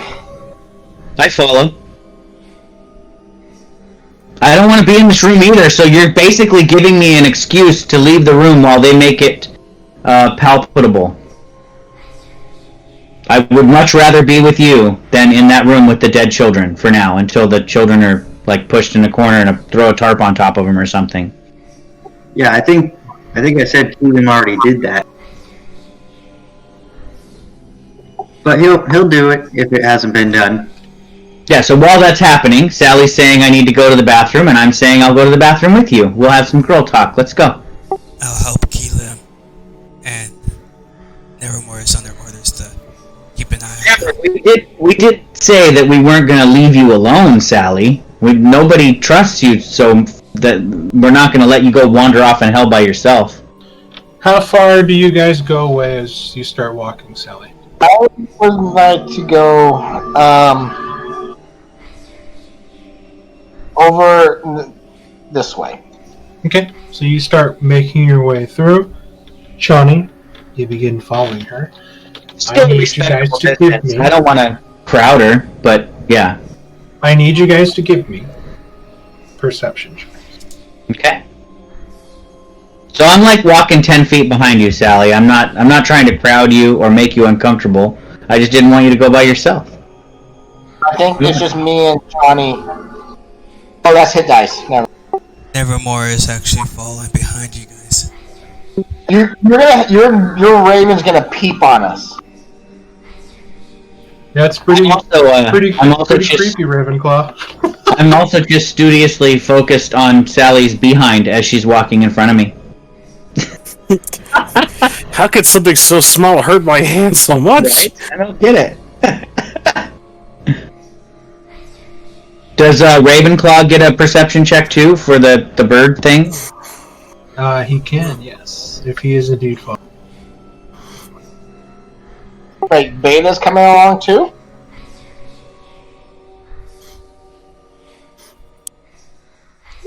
Oh, no.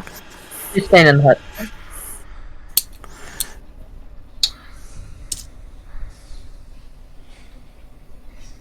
The sound of Sally's huffy breathing, like she's not happy, is very apparent. And it kind of causes you to forget about the horrific scene you saw back there.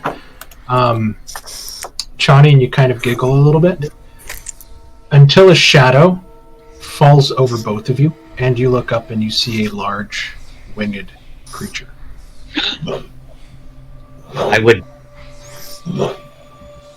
And it descends very quickly. Oh. And it lands in the street, probably about 50 feet away from you guys. It looks like this. Sally, take cover! It's some kind of devil. And you watch as it grabs at something that's sticking out of its leg and it rips it out with a scream and it kind of throws it to the ground. And it starts like, yes, and starts speaking out. Sally, you immediately recognize what it's saying. It's like, this is fucking pointless. Why the fuck am I even here? I don't even want to be here. And then it just kind of sits down on its haunches and kind of leans against a building. Was that Infernal or the vessel? Infernal.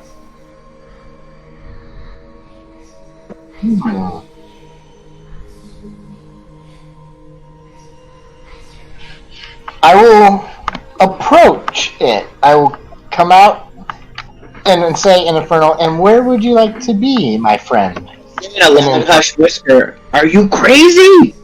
But I stay in cover behind. I assume we were walking through these buildings to get to this street. So I'm like taking cover back here behind one of these buildings, but watching Sally talk to this thing. And you watch the long neck kind of like snake over and look at you. And in your mind, Sally, you hear, "Ah, hello, morsel." Hello, indeed. What brings you to the streets on this fine day? Well, again, this is in my head, right? This is in your head.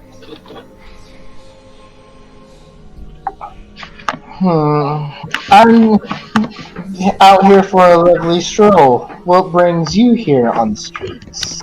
Escaping this fucking battle. That's what.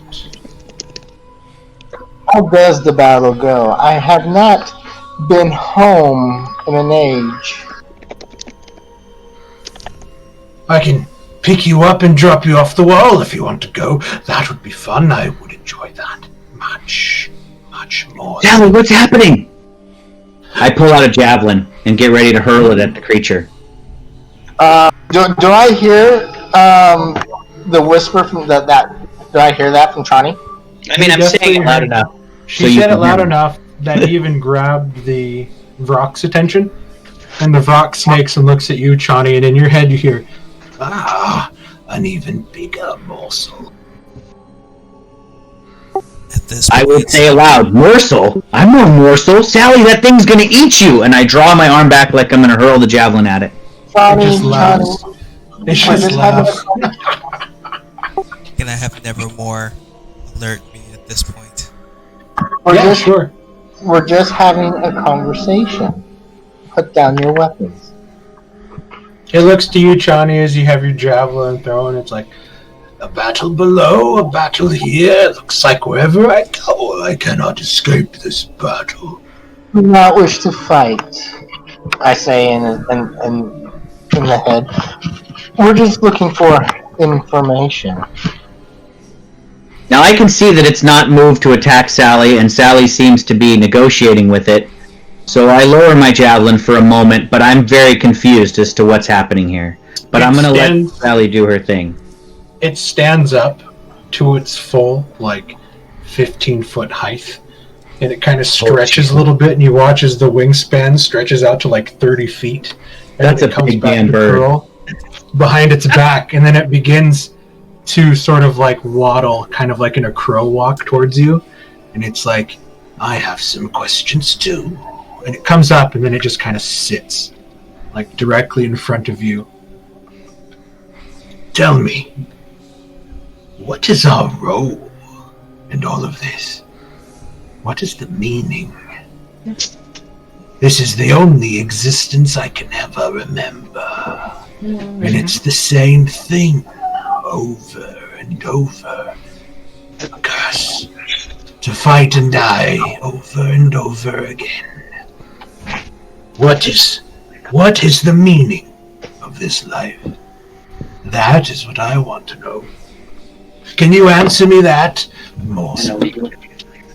Now, dude, is he talking? Can me and Chani both hear this at the same time, or is that only one person at a time? Both of you can hear this now at the same time. Okay. Our meaning is what you take of it. You do not wish to fight if you don't want to. You have a choice, after all. Spoken like the uninitiated. And you watch as its beaked mouth kind of curls back into a smile. Sally, are we in danger? Is that thing going to attack us? Oh, you are not in danger, morsel. At least, not yet. If he wanted to kill us, he probably would have done it already. I doubt it. And I kind of stand up as tall as I can, even though I'm only half as big as this thing. Even sitting, and you stand up tall, it raises its neck, and the neck and head still tower over you a little bit. I love this image in my head. Okay.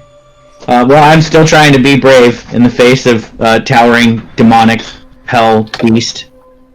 So, tell me, morsel, where is your home?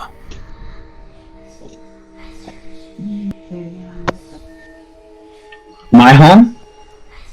Or Sally? No, she was asking Sally's. Okay, yeah, I'm letting Sally do the talking. Sally, you're the charismatic one here. Yeah. Go for it. It is still a ways from here, but close. Where is a ways from here? In the city? Do you have a home here in this city? This pitiable city that we fight for! No, I do not. I did not used to live here in this forsaken city. Ah, so where do you live? For now, wherever I can lay my head, but I do wish to return to my original home and take vengeance on those who cast me out. Maybe I can help you. I like vengeance. It's quite like wine or chocolate. Tasty morsel. I didn't catch your name. You may call me Wing. Wing? Just Wing. Okay, as a player, I was asking.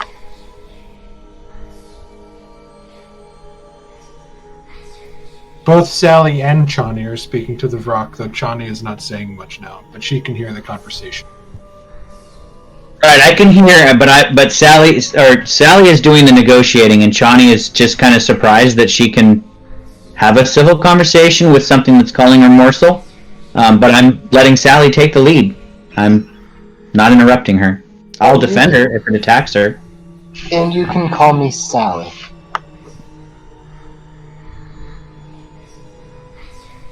Well, as much as I would like to stay and pontificate the meaning of this life,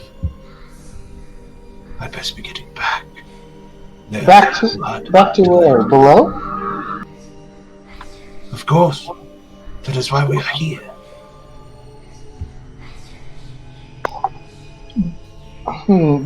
Is there any... Can you tell me if any survivors are still up here in the city, or are they all gone? I can smell them. Their fear.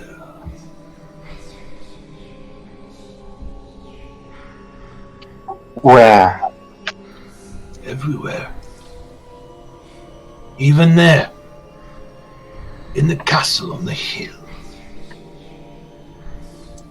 A lot gather there. Ooh, tasty morsel.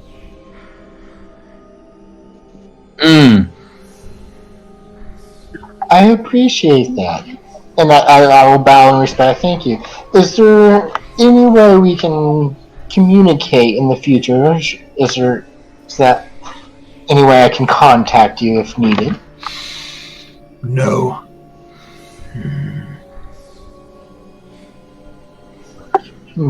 Well, if you wish to talk tomorrow, I guess we will be making our way towards the castle. You can find us there or near there if needed. Oh. Okay. And do stay. Can't say anything while this thing is here. And do stay safe. And I hope your battles are filled with. I put my hand on Sally's shoulder as I step up behind her, and I say, "I think that's quite enough." Sally, give me a charisma check. It can leave now. Straight up charisma? Yes. Oh God. I'm gonna You got this. I'm gonna use my point of inspiration to give me advantage.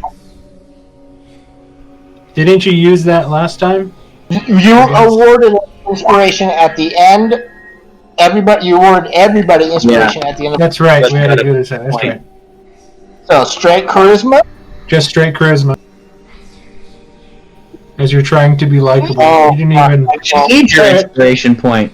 Well, you burned your inspiration. No, I forgot to toggle it. That's fine, but I burned it. So I would have rolled again. So, but yeah. Its head snakes forward until its eyes are 3 inches away from your face. You are known to me now, Sally. If I find you, we will talk again. And then the head snaps quickly towards Chani until it's about 3 inches away from your face. Goodbye, morsel. And then it just takes off from the ground like a rocket. Like dust clouds moving from its feet as its large winged body just rises through the air.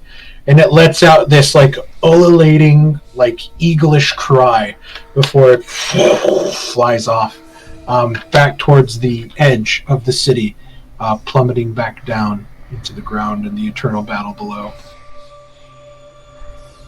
So with my hand on Sally's shoulder, I turn her around to face me and I say, that was unnerving, to say the least. And that is how you make allies here in hell.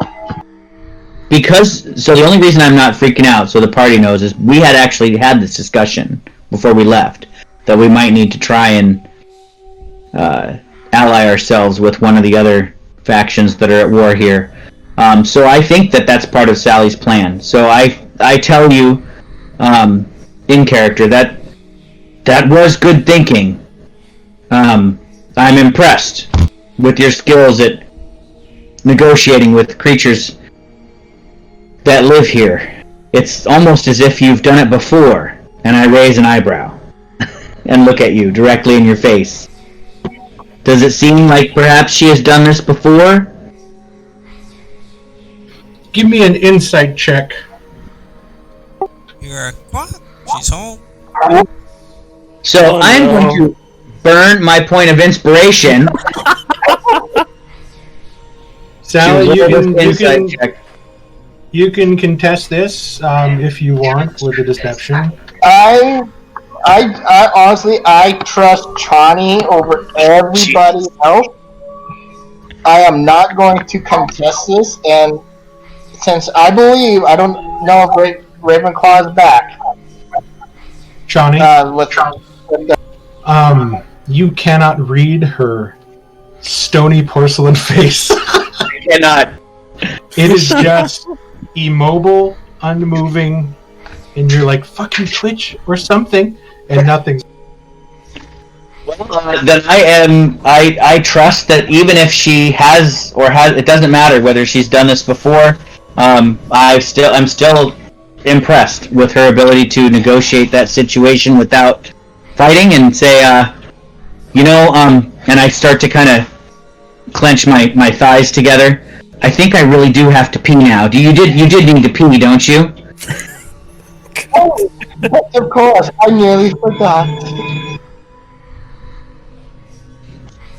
So I will go find a little corner and say, I don't care if you look, but I'm gonna pee. So. Don't worry, I won't look. And when she rounds the corner, and I will go out of sight. I'm looking around, making sure nobody else is around, and I'm going to cast invisibility.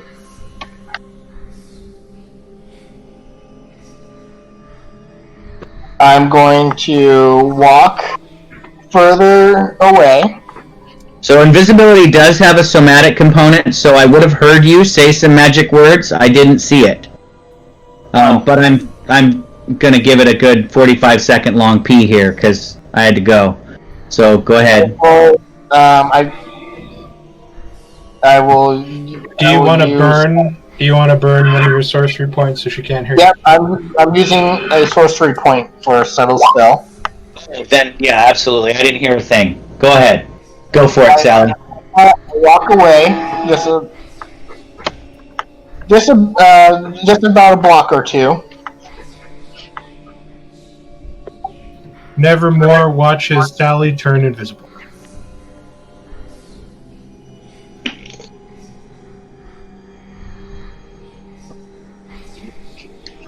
And then, once I'm clear, I begin to laugh.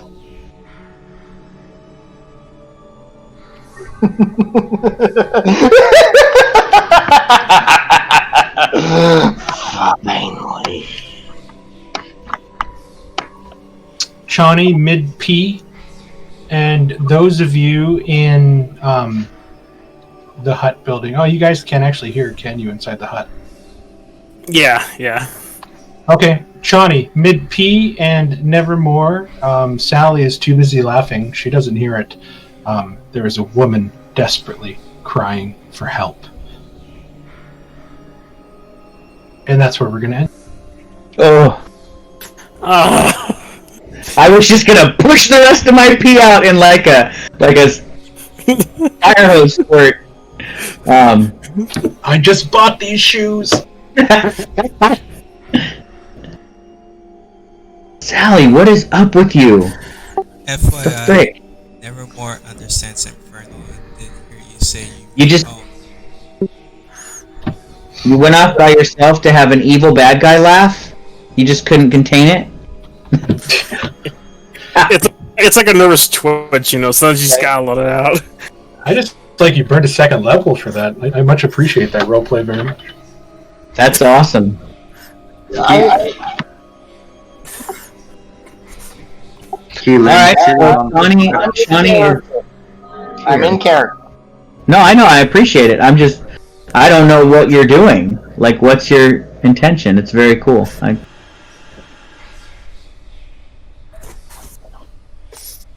I was gonna have a rule that if people walked off on their own, they're gonna trigger an event. But I was like, I just did the Vrock thing. I'm not gonna do another one.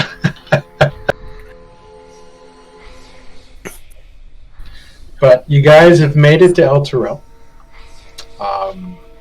This place is indeed just a fucking horror show of mythic proportions.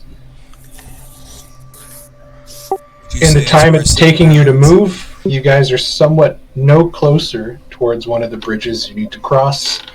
And now somebody else is screaming out for help. The sound of a woman, a very desperate, pleading cry.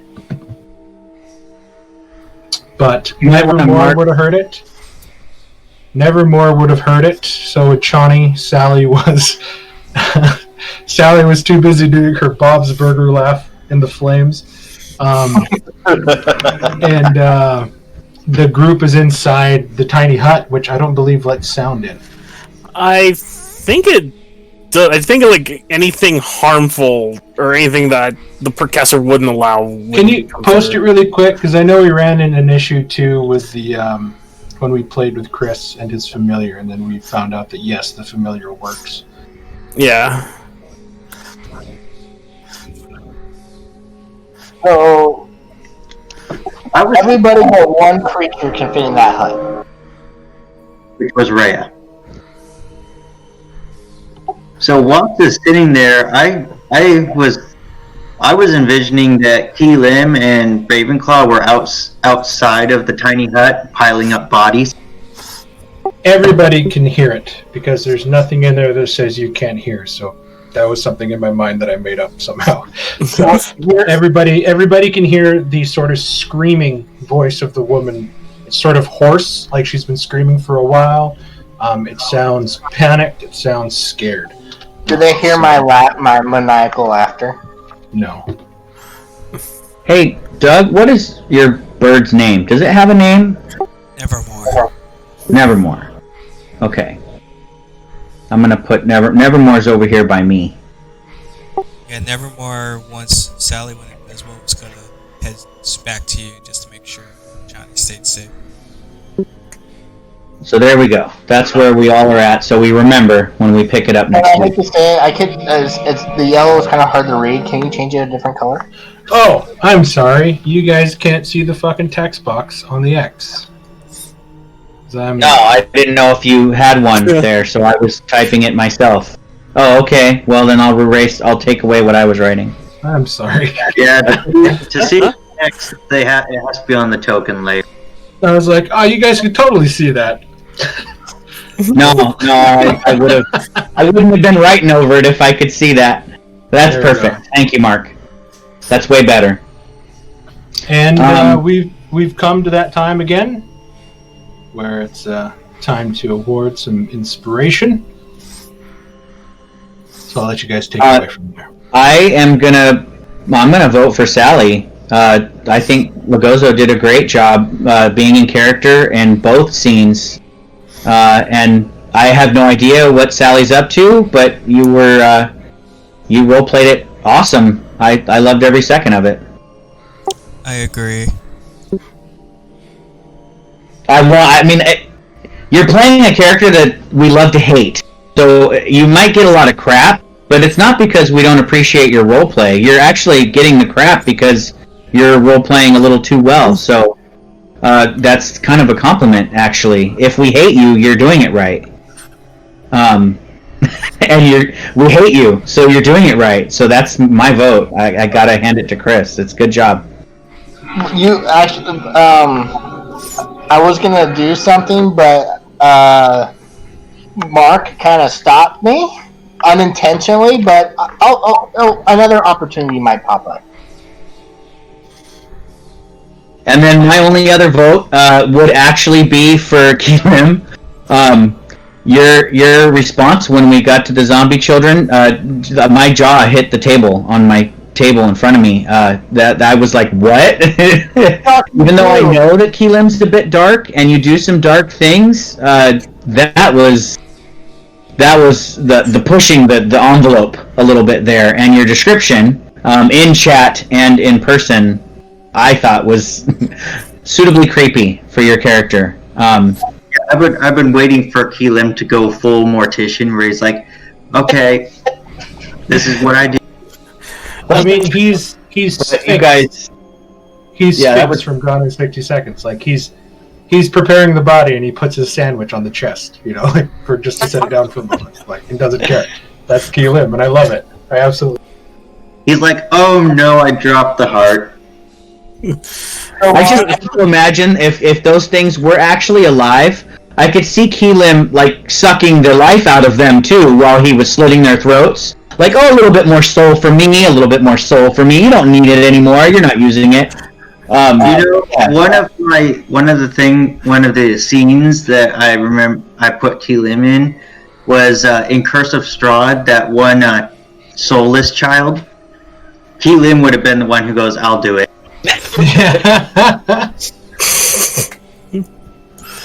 Yeah, so those are my votes, but if you guys have differing opinions, please feel free to add them, but that was what I paid attention to tonight. It was great.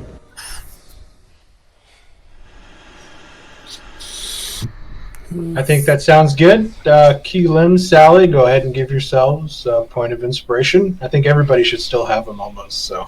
I earned mine on that last insight check, but that was worth it still, even though I failed. I don't care. It was a good use of it. And I like the way you handled that too, Mark. So good job. That Sally's face was just unreadable, like a freaking robot face. That was. It's beautiful. Actually it's a porcelain mask that you couldn't see. Yep. Sort of. Your own face was twitching so hard from concentrating on making her twitch, and it just wasn't happening. You gave yourself a nosebleed trying to concentrate past the mask. Yep. She's got those dead eyes. I can't tell anything. I love it. Right on, guys. Thank you very much. Welcome to Avernus, and I guess we'll see what happens from. Right on. Thanks, Mark. Good session. Right on. Good night, everybody. Good night. Good night. Good night.